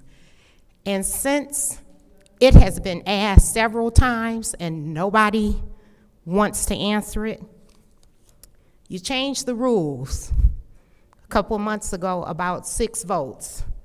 Things were able to be passed with 5 votes.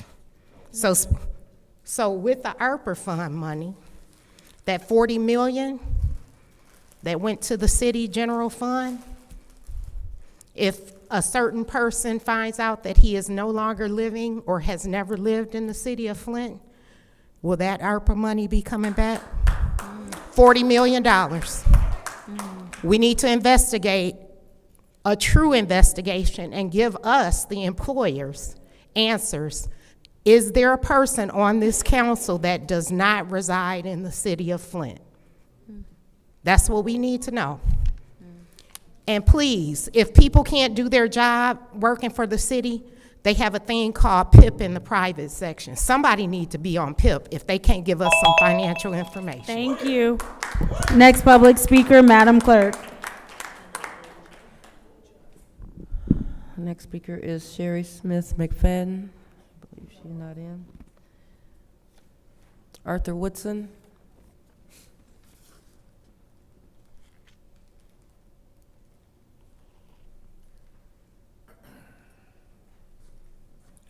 Let me start off by saying it was a judge, I think her name is Evans from Detroit. She missed a lot of work, and they voted to let her go. It was a state rep. She would go out shopping, would never show up down in Lansing. They voted and let her go. If the personal issues that's going on with Leon is causing him to miss, then he needs to be voted on as far as suspension without pay. Y'all did that to Councilman Mays. So this should be done here. Candace, let me speak to you for a moment because you put some word salad together, and also he can say black and brown. That's freedom of speech. Cuff, you need to start doing your damn job too, and letting her know that she cannot stop him from saying black and brown. That's freedom of speech. If the KKK can walk down the middle of the street, that's freedom of speech, man. Even though I might not like it, they can do it. It's freedom of speech. So start doing your damn job, man, telling her what she can and can't do. Damn. Candace, your word salad about the ACO. I was against the ACO when Mr. Miller was standing up here. Y'all were some ignorant ass people that. Please pause this time. Mr. Woodson, you and I have this back and forth all the time, and you know the rule. You know what happens when you say it. I'm giving you an opportunity to continue speaking. Please say what you have to say without the vulgarity, without things that it can incite an issue. Please start his time.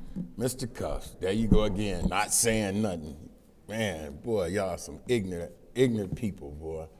But anyway, I don't feel like fighting with you right now, but I'm gonna talk about your butt. You owe me an apology too, thank you. Here's the thing, the ACO, yes, they would be up here no matter what. Yes, you would have to do it no matter what. But at the same time, we was in the driver's seat, but y'all locked in, and by y'all locking in, that allowed EPA to leave with the emergency orders. That put you in a position to where you gotta kiss their butt now. But see, here's the thing. You and Judy and the others that voted for it, instead of writing a letter down to Lansing saying, hey, y'all need to pay for this. Cynthia Neely got $25 million in a budget for a company or organization that does not even exist. But you want the people in the city of Flint to pay for something that the state broke. And then you make it sound like it's all good. Matter of fact, 2 months ago, they just gave about 5 or 6 cities money for the Infrastructure Act that Biden passed, that they don't have to pay back. We shouldn't have to pay back nothing. And now that you're a council person now, oh, I'm too good, I'm gonna be this type of way, y'all should pay, y'all, I'm so professional. Man, go on with that bull crap. That's what's wrong with y'all. Y'all get a little title, and then all of a sudden you Miss Pritzy now. You still the same person, no matter what. Jay-Z said it best. You still one of those. Quit running around here thinking you all that, man. Next public speaker, Madam Clerk. Hater. The next speaker is Beverly Biggs Levy. She's not in. Gone. Mari Copany.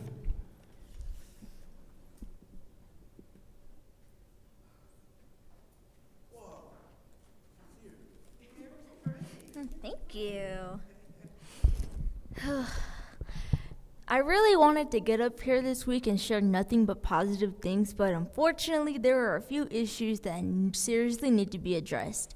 Pastor Hogue Smith has been dealing with an individual that has threatened to shoot up his church, with this individual showing up to his church Sunday morning. The police on Sunday echoed what the councilwoman on the 4th Ward said last week about arming himself or someone in his congregation. While a good guy with a gun has saved the day in many situations, the pastor should be able to call 911 and get help to make sure his congregation as well as himself are safe. We also know that St. Mark was the victim of an arson this past weekend. I encourage our elected officials and police to approach this attack on our religious community with the same urgency that was shown when the mayor believed his life was being threatened when the casket was taken to his house in protest.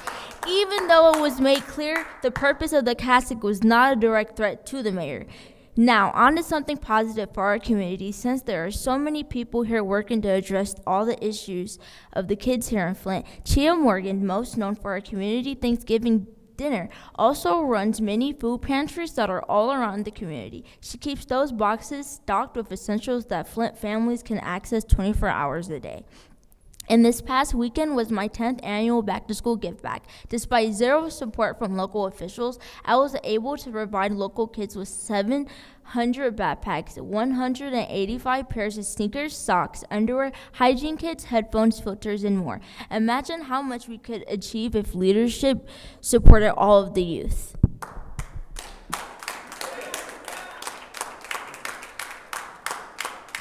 Next public speaker.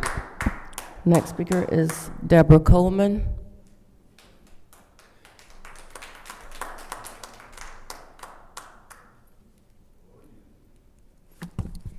Good day, everybody. Last week, I talked about the grants, and quote me if I'm wrong, I'm hearing we got $450,000 for small business because they need help. Flint need help. 4th Ward Council said earlier it was a tremendous improvement. Where? For sure not on the north side. I see they put a new barrier in the sinkhole on Penn Galley since I said something about it last week. I was asked to give my ideas for the youth and their families when I spoke up last week and said I was here for the streets and for the kids. And I'm doing this so they won't end up in the streets and have to deal with, I ain't gonna say what I wanna call him back there, but the thing in the back. No. The dude in the back. So I'm doing this for the RL. kids. Let her have her time. Can you give her, can you go back to 206, please? Give me 5 minutes back. You ain't had 5 now. I'ma Go back need to 206. Anyway, honorable council members. Wait 1 second. Go ahead. So these are my ideas. Also, quote me if I'm wrong, I see they popped open Haskell. I'm thinking that's what you told me last week, that Haskell was for the youth. So this is what I'm presenting, and I'll give you all a copy. So as honorable council members, I come before you today with concerns that affect us all, the guidance and well-being of the youth in our community. We all know the behaviors begin in the home, and it is responsibility of parents and guardians to instill values of respect and accountability. I can still hear my own mother reminding me that how you act outside the home is a reflection of me. Unfortunately, many of the values that once grounded our families are being lost, and our young people are increasingly influenced by negative peer pressure, harmful activities. The truth is, parenting is not easy, and sometimes parents themselves need extra support and resources to help guide the children in the right directions. To address this, I believe our community would benefit greatly from the development and support programs such as counseling service, individual and family counseling to address emotional behavior and social challenges, crisis intervention, support for mental health struggles, substance abuse, bullying, and domestic issues, academic support, study halls, tutoring opportunities to help students strengthen their skills and improve grades, mentoring programs, positive role models for the youth to confide in and learn from. Mentorship opportunities should also extend to parents. Workshops, arts and crafts, drama, yoga, fitness. In addition, we should promote existing resources, mental health crisis, teen support, peer-to-peer. By investing in this supports indeed supports. We not only help guide our youth, but also strengthen families, reduce violence, and build a safe, healthier community for everyone. Let's work together with the city, parents, schools, and community to make our youth have every opportunity to exceed. And I'm gonna keep coming up here and I'm gonna keep talking about these youth. I'm gonna do whatever I can to help. We might not can help them all, but we can help the ones that want to be helped. I want to get them out of the streets, because a person like him, they're not gonna be right, him and his crew. Thank you. Next public speaker, Madam Clerk. The next speaker is Taylor Sampson.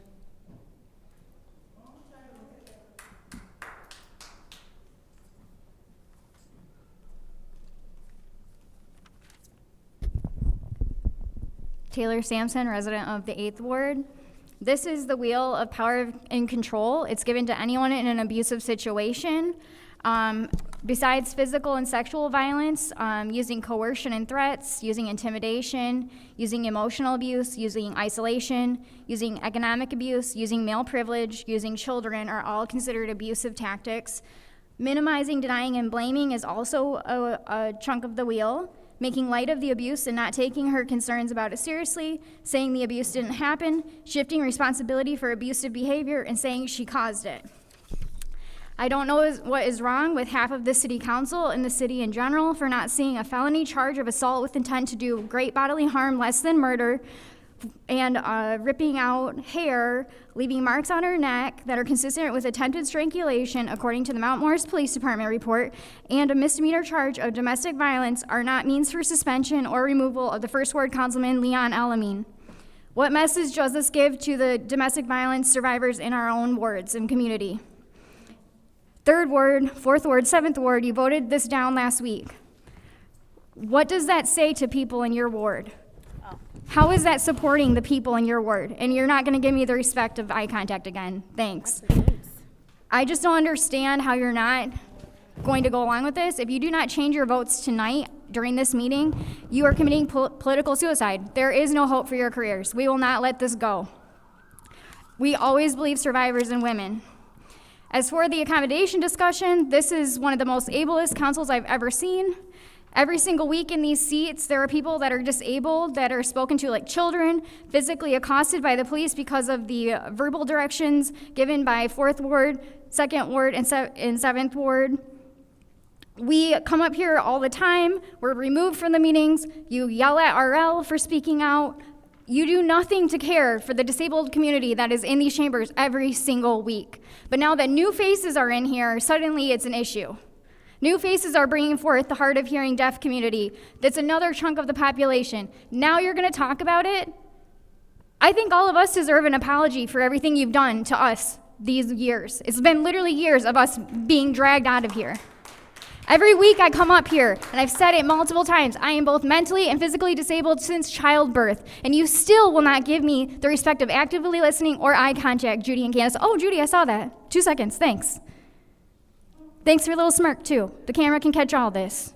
It's despicable. You need to go to actual real accommodation training, because whatever little plan you concoct tonight, I guarantee you will not be enough. You've never disrespected the disabled community, and I will continue to come up here and say that, because whatever you do tonight is not going to change your behavior, because how you act is the real, true character of you. And it's shameful, and for you to be that old Thank is you. disgusting. Your time. Next public speaker, Madam Clerk.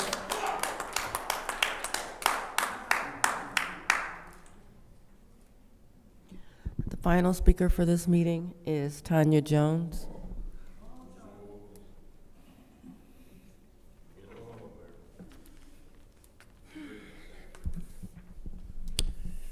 Good evening, my name is Tanya Jones. I'm here advocating, since people don't understand, I'm here advocating for my son that's a part of the opiate crisis. And I want to make it clear, he is not found. Last time I was here, the last meeting I was here, I brought it because the police was asking for a raise. And I brought it to attention that I did a medical pickup and I did a missing person, missing person report. And as soon as I did it, the next day, a missing person was posted from a month ago. So yes, it was posted, I'm glad it was posted because I got to watch the comments. So the comments is like from my family, my daughter, they don't even live here. saying my son is okay. He only do meth every once in a while. One time can take it that my baby be gone. My father is Hubert Roberts of Black Lives Matter. I done heard things that he done said. I'm out here fighting for my son. I don't know why people don't understand. I'm out here fighting to save my son. My daughter called for a welfare check on me. My mental was nothing wrong with me. My main concern is my son.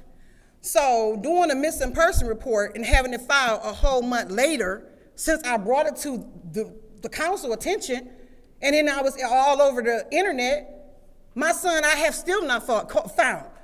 But the police contacted me and said to me, oh, I spoke with your son, he's okay. Get the paperwork you need and we'll go pick him up. But I need to know where my son is at. My son just lost his grandmother. My son is a part of John Cole case who he tried to groom, that I gotta be back in court. My son asked me, is John Cole locked up? I'm his mama. I'm supposed to protect. His dad was killed by the Howard State gang. So all I can do is protect my son because God blessed me with my son. When my daughter was sick, I went and got her from Tennessee, and she graduated from Texas, and I'm doing everything as a mother. Y'all talk about concerned parents. When they're concerned, look what y'all do. I come here and been harassed by what's her name, the one to write in. So I come down here, this is my last stop. I don't know what to do, but God gonna direct me. I'm thankful for the people that came to be family. I don't know what I'm doing, I'm just doing. And Candace, you look down, and the thing is, I look at you and I just be thinking, y'all was so good at church members at Ebenezer. But now my son, since he's an addict, and the flowers, all the purple and white is beautiful down there. It looks good for the cameras. But when it hits your family, I want you to think about me, and I hope you're as strong as me, because it's real. The opiate crisis don't last just one day. It ended the 31st. It's every day for me, because I'm not going nowhere. Thank you. Thank you. Next public speaker. And then also, they can't hear when that bell goes off. So I don't know if there's a way you can, no? Okay. All right, next public speaker. Oh, that was the last public speaker, thank you. Seeing as how that was the last public speaker, it is now time for a council response. Council members may respond once to all public speakers only after all public speakers have spoken, and individual council members' response shall be limited to 2 minutes. Is there anyone who wishes to speak during council response? Madam Chair. Councilwoman in the 4th Ward. I want to address Mr. Peachy again. In regards to the water rates and that business that we talked about, the city had no choice because Eagle told them they were charging her residential rates instead of commercial rates, and she is a business. There's nothing I could do. I tried. And the application for business grants was on the city's website. I believe, I can't guarantee that I put it on my personal page, my 4th Ward council person page. So it was advertised. People didn't hear about it. That's because they're not looking, and I'm sorry about that. There's one other business that received the award in the 4th Ward, but I can't announce who that is because that will be done at a press conference later. But, and I just wanted to, and you were also questioned about the street paving. I thought they were doing Davison Road this year. I didn't know they were doing any side streets in the 4th Ward. They did, and that's not your word, that's mine. What, Davison? No, where they did the paving. Oh, they did the paving in your... But it looks like it's yours because of where it is, but you know the beginning of it is not yours. Oh, okay. Because I didn't know they had done it. So I've got a list of potholes, sinkholes to be done, and I'm following up on those.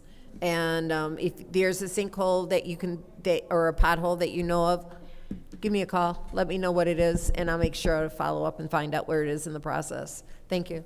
Thank you. Anybody else during council response? Madam Chair. Councilman in the 8th Ward, you have the floor.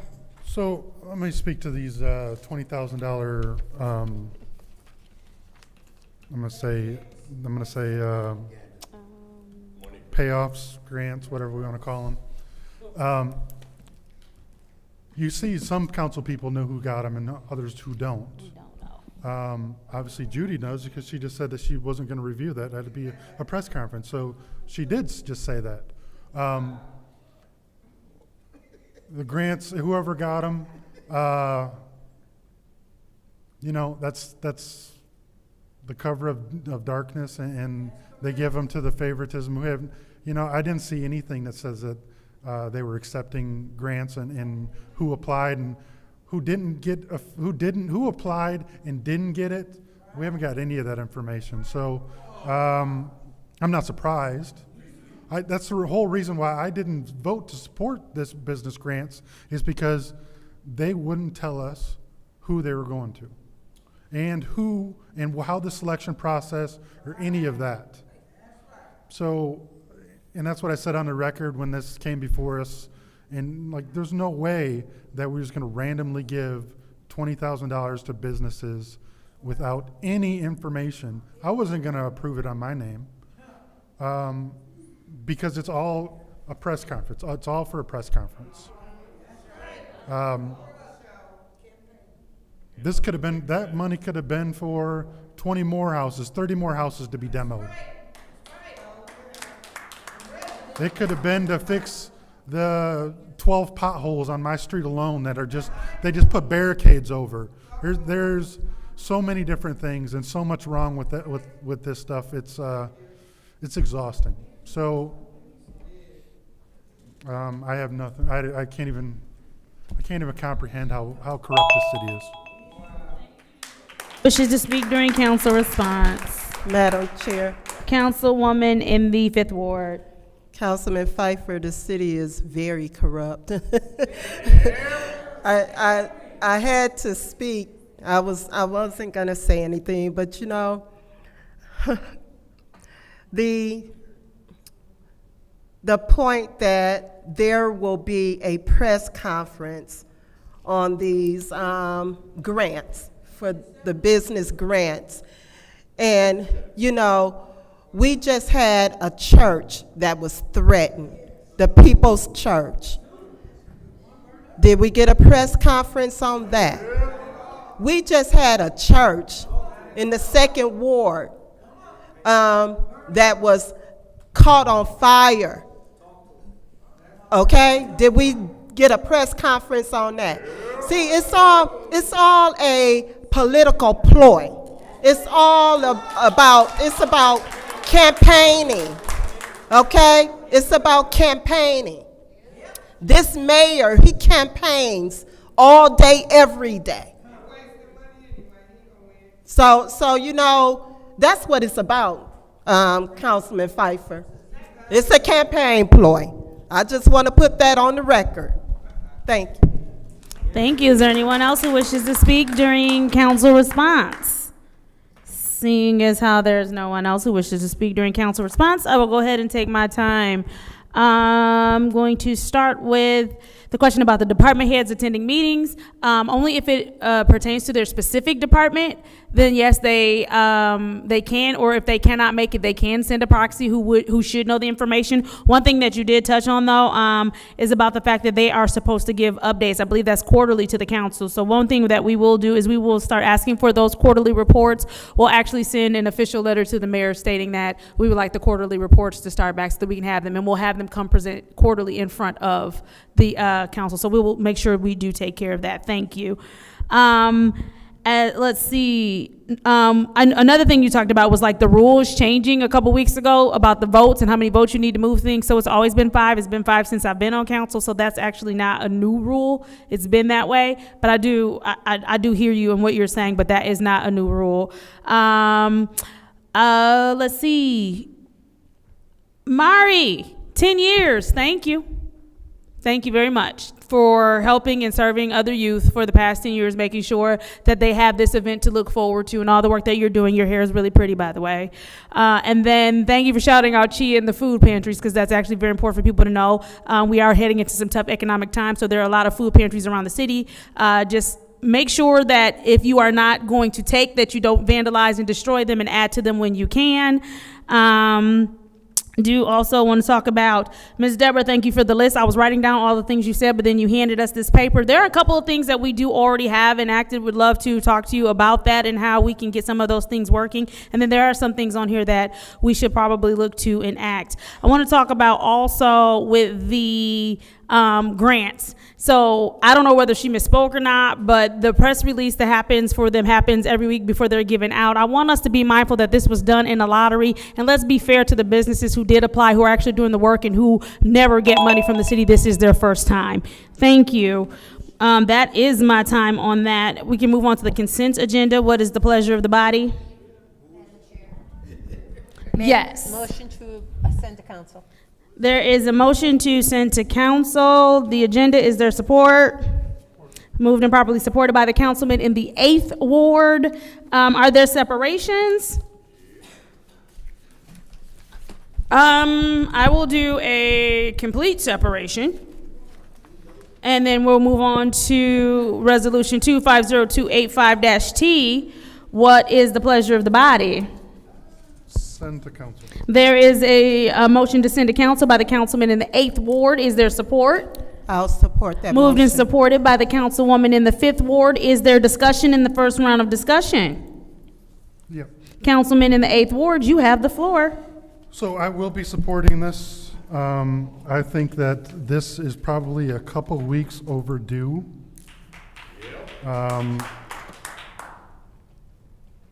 And I just want to tell my colleagues that this isn't forcing him to resign or anything else. This is basically this is required per charter. Exactly. In case you guys didn't know, this is required per charter.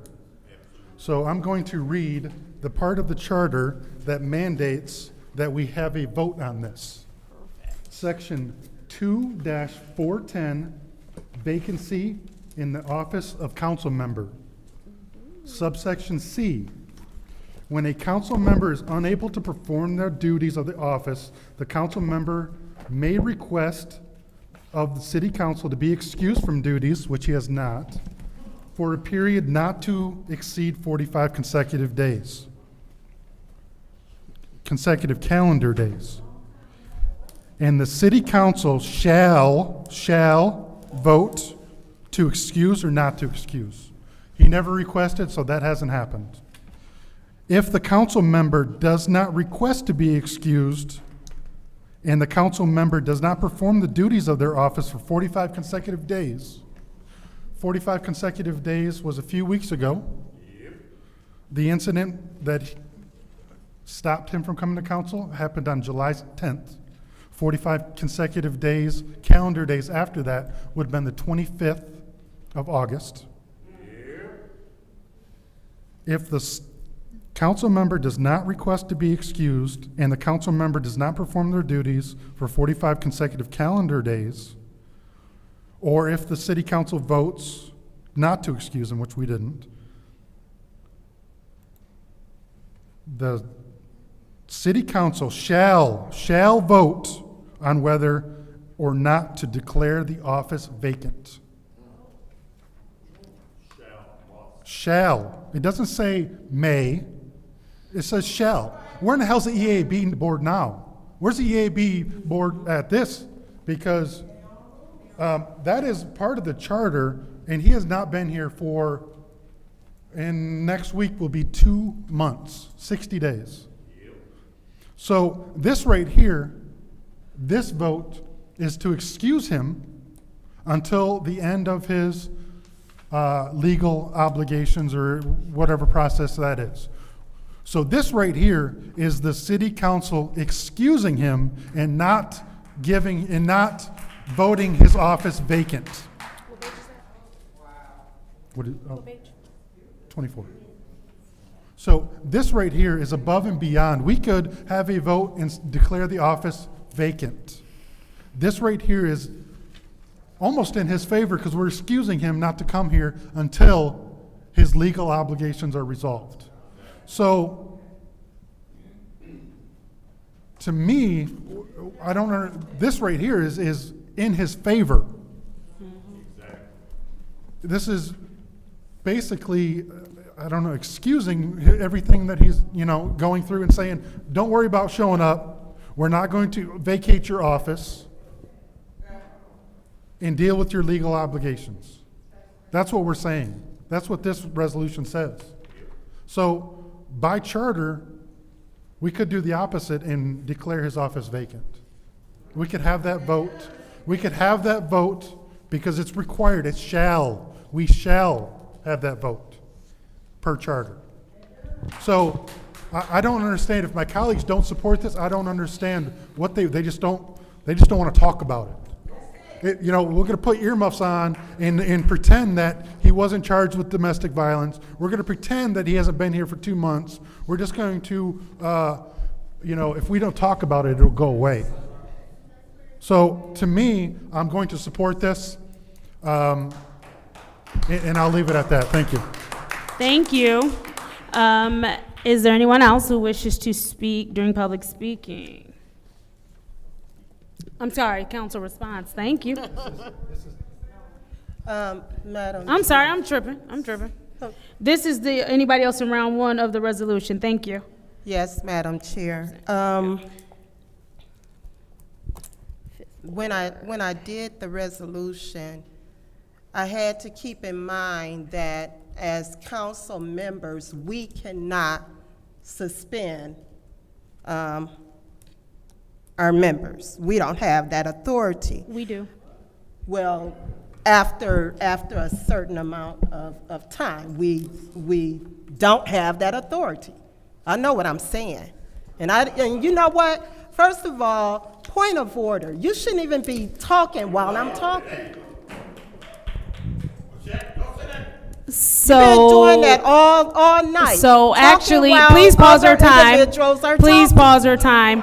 I actually have not been doing that all night. Second of all, yes, I can understand your frustration. However, I'm going to ask you to be respectful and not spread misinformation. And I'm going to ask you to be respectful. Actually, the chair has the floor right now. But you and should so not what be we're going to talking while I'm do? talking. No, I have the floor right now as the chair.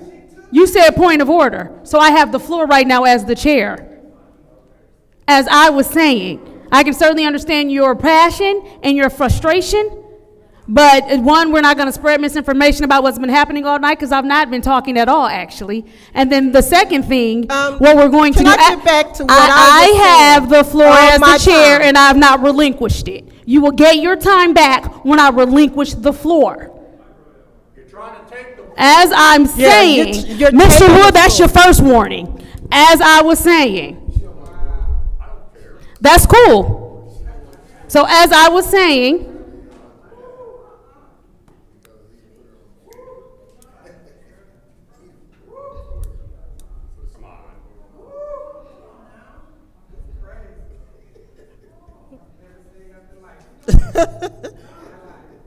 Yeah, an abuse of power. Right.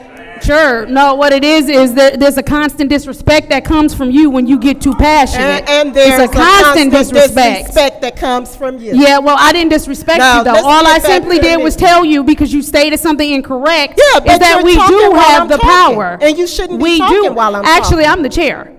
So we can do that again. That means I can step in and say if you said something incorrectly that you stated something incorrectly. Yes, it does. And you stated something incorrectly. The bottom line is you stated you couldn't remove him or you couldn't introduce something when that's not true. You can. No, you so can't. It doesn't matter. He's not elected to any position ever in life. But listen to so this. As I was saying, let me get back to saying what I was saying. When I get done. You know because what? you misinterpreted this meeting. Because you misinterpreted me as me saying you had a right to do something as me trying to interrupt you. That's fine if you want to go. That's fine. That's fine. That's fine. That's fine. That's fine. Actually, you do. Because how are you upset at me by telling you did have the power to do something? I was simply letting you know you did have the power to do it. You're mad because I let you know that you are incorrect and you have the power to do it at any point in time?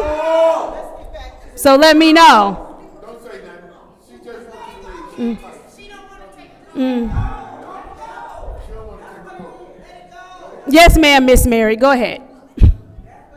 There he When I wrote the resolution, because of a court case that we had, whereas we had Tanya suspended, as well as Councilman Mays, we, as a council, cannot suspend our colleagues. And I know a couple of people have spoke on that. So the resolution is to ask the council person in the first ward to voluntarily suspend himself, okay? And, you know, and Request then for information. the other thing. Pause our time. What's your request? Through you to the Pause our speaker. time. Councilwoman, when you say voluntarily suspend himself, is that to say if he doesn't voluntarily, we still can't really do anything? Right. I mean, that's how it's But written. that's not That's- accurate. Go ahead. Unpause our time. I mean, it was just to ask him to voluntarily suspend himself. But based on what Councilman Pfeiffer just read, now, since it's 45 days past, we as a council can take further steps, okay?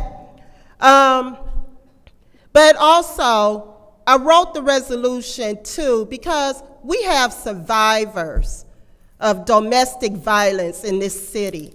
And as a council, we need to stand with the survivors, okay? We need to stand with the survivors. And we need to let them know that we, as a council, we are against this violence. We're against it. And so that was the whole purpose of this resolution. It's not to, I heard Judy say, well, we can't do anything. He hasn't been convicted or anything like that. I'm not saying that he has been convicted or not, but we need to stand with the survivors in this city. Hell yeah. To let them know we support them. And that is wrong. It's wrong. So that was why I wrote the resolution. And whether or not Leon voluntarily suspend himself, in which he has not been here, and he's still getting paid. That's wrong. And as residents, that first ward need to be down here in this council chamber. They need to be up here speaking out against this, against the fact that he hasn't been here, because it's wrong. Thank you, Madam Chair. Thank you. Is there anyone else who wishes to speak in the first round of discussion? Madam Chair. Councilman in the 9th Ward. Thank you. I want to sort of cite a few things on the resolution itself.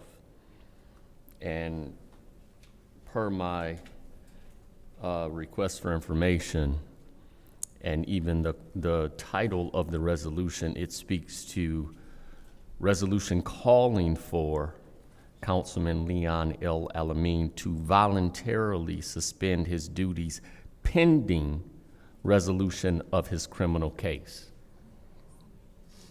The request is that he steps up and says, while this is pending, I don't want to create confusion or reproach on the integrity of the council. Now, further in this resolution, it actually speaks to that. It speaks to, whereas members of the Flint City Council are elected to serve the public interest and uphold the public trust, acting at all times in a manner that reflects integrity, accountability, and respect for the safety and dignity of Flint residents. This resolution, again, is that voluntarily he suspends his voting and those acts. There's nothing in here, and I think it was spoken to by someone already. This doesn't even speak to withholding pay. Now, the 9 of us know, or those that are here now knows, our pay, there was an attempt to suspend our pay for less than this. There have been council members that were suspended for less than this. Now, that's not to assert in any way guilt or innocence. That's not my job. What I'm saying and what this resolution is saying is voluntarily suspend self and your duties until this matter is resolved. Still gonna get paid. Us voting for this and putting the ball in his court, and us saying as a council body, we are interested in upholding the integrity of this group for the public interest of the citizens and the residents of the city of Flint. We, the body. So a vote in the affirmative for this of itself does not suspend Councilman El Alamin. We're asking him, hopefully in a unanimous vote, to say, you consider suspending yourself in these duties.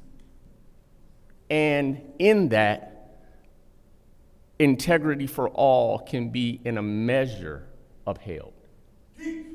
That said, I yield my time. Thank you. Anybody else in the first round of discussion? Anybody else in the first round of discussion? All right, seeing as how there's nobody else in the first round of discussion, anybody in the second round of discussion? Madam Chair. Councilman in the 9th Ward. Let me also say this.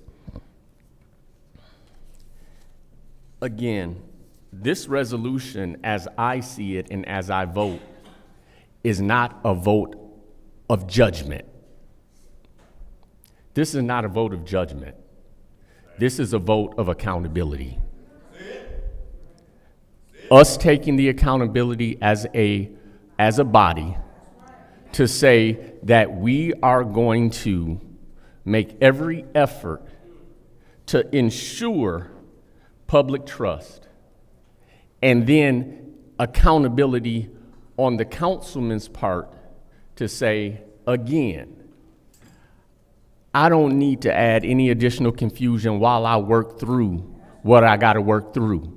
As well, this could free up at least what we would hope to otherwise be the guilt of not sitting in the seat on the Thursdays or the Wednesdays and the Mondays that otherwise we have to be in these seats, and the homework that we need to do prior to. That mental space can be freed up, and focus and concentration can be on his part in defending himself and his name.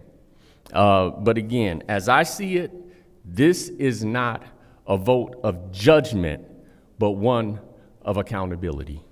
I yield. Thank you. Anybody else in the second round of discussion? Yes, Madam Chair. Councilwoman in the 5th Ward. And it's about protecting public trust. It's about standing with survivors, and it's about preserving council integrity. That's what it's about. And so I urge my colleagues to vote yes on this resolution. Let's send this resolution to council so that we can vote approve this resolution. Thank you, Madam Chair. Thank you. Anybody else in the second round of discussion? Madam Chair. Councilwoman in the 4th Ward. So where in the charter does it say what our duties and roles specifically are? Has he been doing constituent work? Absolutely. Has he been attending council meetings? No. But he has been doing the duties of his work by doing his. Please pause her time, and I would ask that people stop yelling out. Everybody else got a chance to speak without you yelling out. She has an opportunity to speak without you yelling out as well.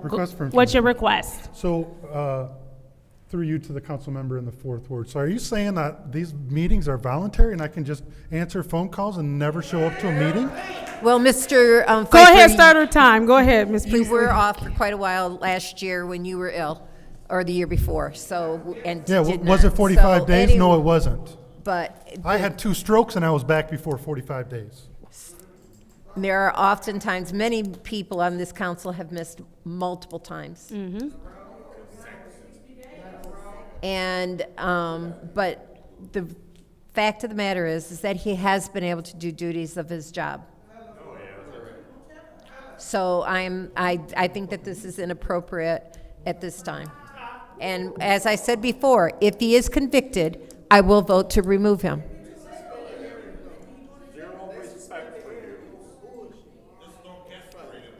All right, is that all? All right, thank you. Anybody else who wishes to speak in the Madam second Chair. round? Councilman in the 8th Ward. Through you to the city attorney. The city attorney, are these meetings optional? Because if they're optional, I'm done. If they're optional, I mean, why am I wasting my Wednesdays and Mondays, to your point of the aggravation of being in these seats? Is this optional? Is it part of our duties? The charter as a whole, particularly Article 3, speaking about the legislative branch, it does not specifically delineate all of the responsibilities and obligations of city council. So being at the required meetings, the first Wednesday, the first and third Wednesdays, second and fourth Mondays, that is optional? So once you get elected, you never have to show up to vote? I think attending meetings certainly is one of the requirements of a city council member. Okay. It does not speak in one place comprehensively to all of the obligations and duties of a city council member. No, I agree. And I it agree doesn't with that. speak to specifically how many meetings Okay. a city council member has. Well, to public, this is my last meeting. I'm not coming anymore. I'm not coming anymore. If this is optional, if this is optional, and we're not going to hold members responsible who take 2 months off because they beat their girlfriend allegedly, like if this is optional, I mean, it was nice knowing y'all. I'm going to go back and collect a free paycheck and say that I answered a phone call from a constituent once a month. This right here is the most asinine argument that a council meeting is not part of your duties. That is ridiculous. Ridiculous. But they don't care. If this allegation was on me, this vote would have been 2 months ago. This would have been the day after. This would have been the day after. And I promise you there would have been a press conference by the little guy downstairs. But they don't want to hear any of that. They just want their fifth vote to get up here and pretend like that didn't happen when there's a real victim out there. But they don't want to talk about that. And part of this resolution clearly states, in order to protect the integrity of city council deliberations. Obviously, they don't care about that. They don't care about that. We'll just leave that name tag up there, and we'll just continue to pay for the next 6, 8, 9 months. Who knows? No, I'm taking it to court. Because they don't have good lawyers. They'll say anything and everything. We the people. Oh, all right, thank you. Give me a minute. All right, I think I'm the last person to, 1, 2, 3, 4, yep, speak during this time, so I will say this. There are a couple of things that Ms. Priestley did state correctly, and that is, and even the attorney reiterated, is the fact that there are a lot of duties outside attending meetings. Obviously, I'm not gonna say that attending meetings is not important and it's not crucial as the person sitting up here with the best attendance on this council, who has not missed a meeting on this council. Clearly, I am committed to being at meetings. We can't sit up here and act like attendance is just such a huge thing, or that's what this is really about, because there was a whole FOIA pulled on all of our attendance, and the attendance on this council is abysmal. It's disgusting. As a matter of fact, the only people that have really good attendance on this council are 3 people in leadership: myself, Councilwoman Priestley, and Councilwoman Lewis. Everybody else's attendance is absolutely ridiculous. So, I mean, y'all can laugh and be as mad as you want, but you can FOIA it. There was a whole article done on our attendance. And so, I don't have to lie, it's already been FOIA'd. So again, that's cool, Ms. Biggs, that's your first warning. All right, and now that's your second warning, leave the meeting. Leave the meeting, pause my time.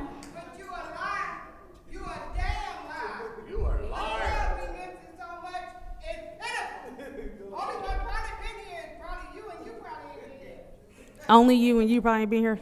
Makes a lot of sense.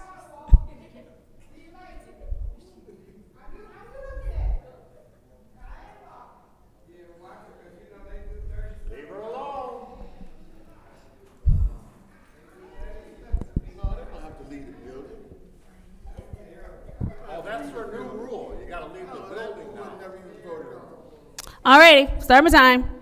As I stated, again, if attendance was something that we were really appalled about, then the next people in line with the worst attendance next to his would show up to meetings. Another thing, and I don't know what the circumstances were for my colleague in the 8th Ward, but you missed quite a few meetings while I've been sitting here. You were actually almost at your 45-day mark. And so, no, you have. It was pulled. It was pulled. I promise you, I'm not making it up. Well then you might want to tell the clerk to take better attendance, because the record was pulled. The record was pulled. And so another thing is, so if this is really about attendance, then like I stated, again, and there was a whole article done, there was a FOIA given, the clerk gave records. So if this is about attendance, a whole lot of y'all are about to get suspended too. The second thing, we want to act like all of a sudden people care about the charter and what the charter says, when we had council members openly state, please pause the time. Are you aware that this is based on his conduct, not on his attendance?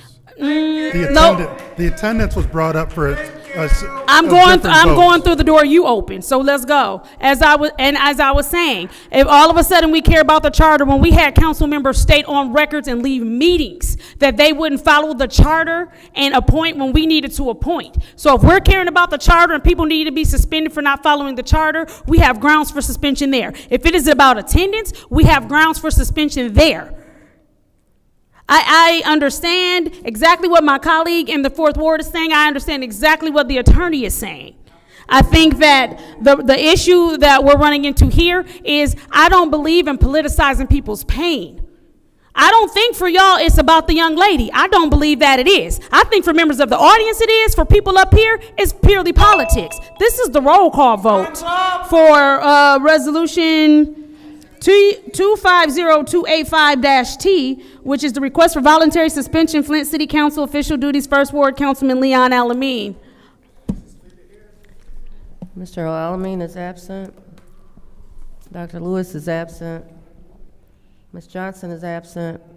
Ms. Priestley? No. Ms. Winfrey Carter? Yes. Ms. Burns? Bullshit! Ms. Burns is absent. Ms. Mashat? No. Mr. Pfeiffer? Yes. Mr. Jarrett? Yes. The vote is 3 yes, 2 no. The vote is 3 yes, 2 no. That resolution fails. Moving on to appointments 250133-T, which is the appointment to the Hurley Board of Hospital Managers, Dr. Khalid M. Ahmed. What is the pleasure of the body? Madam Chair, Go ahead. send to council. There is a Madam Chair. motion to send to council. Is there support? You've lost your quorum. No, ma'am, he's in these chambers. Is there support? I will support it. It's been moved and properly supported. Is there discussion? Is there discussion? Seeing as how there's no discussion, this is the roll call vote to send resolution 250133-T. The time is now 7:35 p.m. on Wednesday, September 3rd. Due to a lack of quorum, this meeting is adjourned.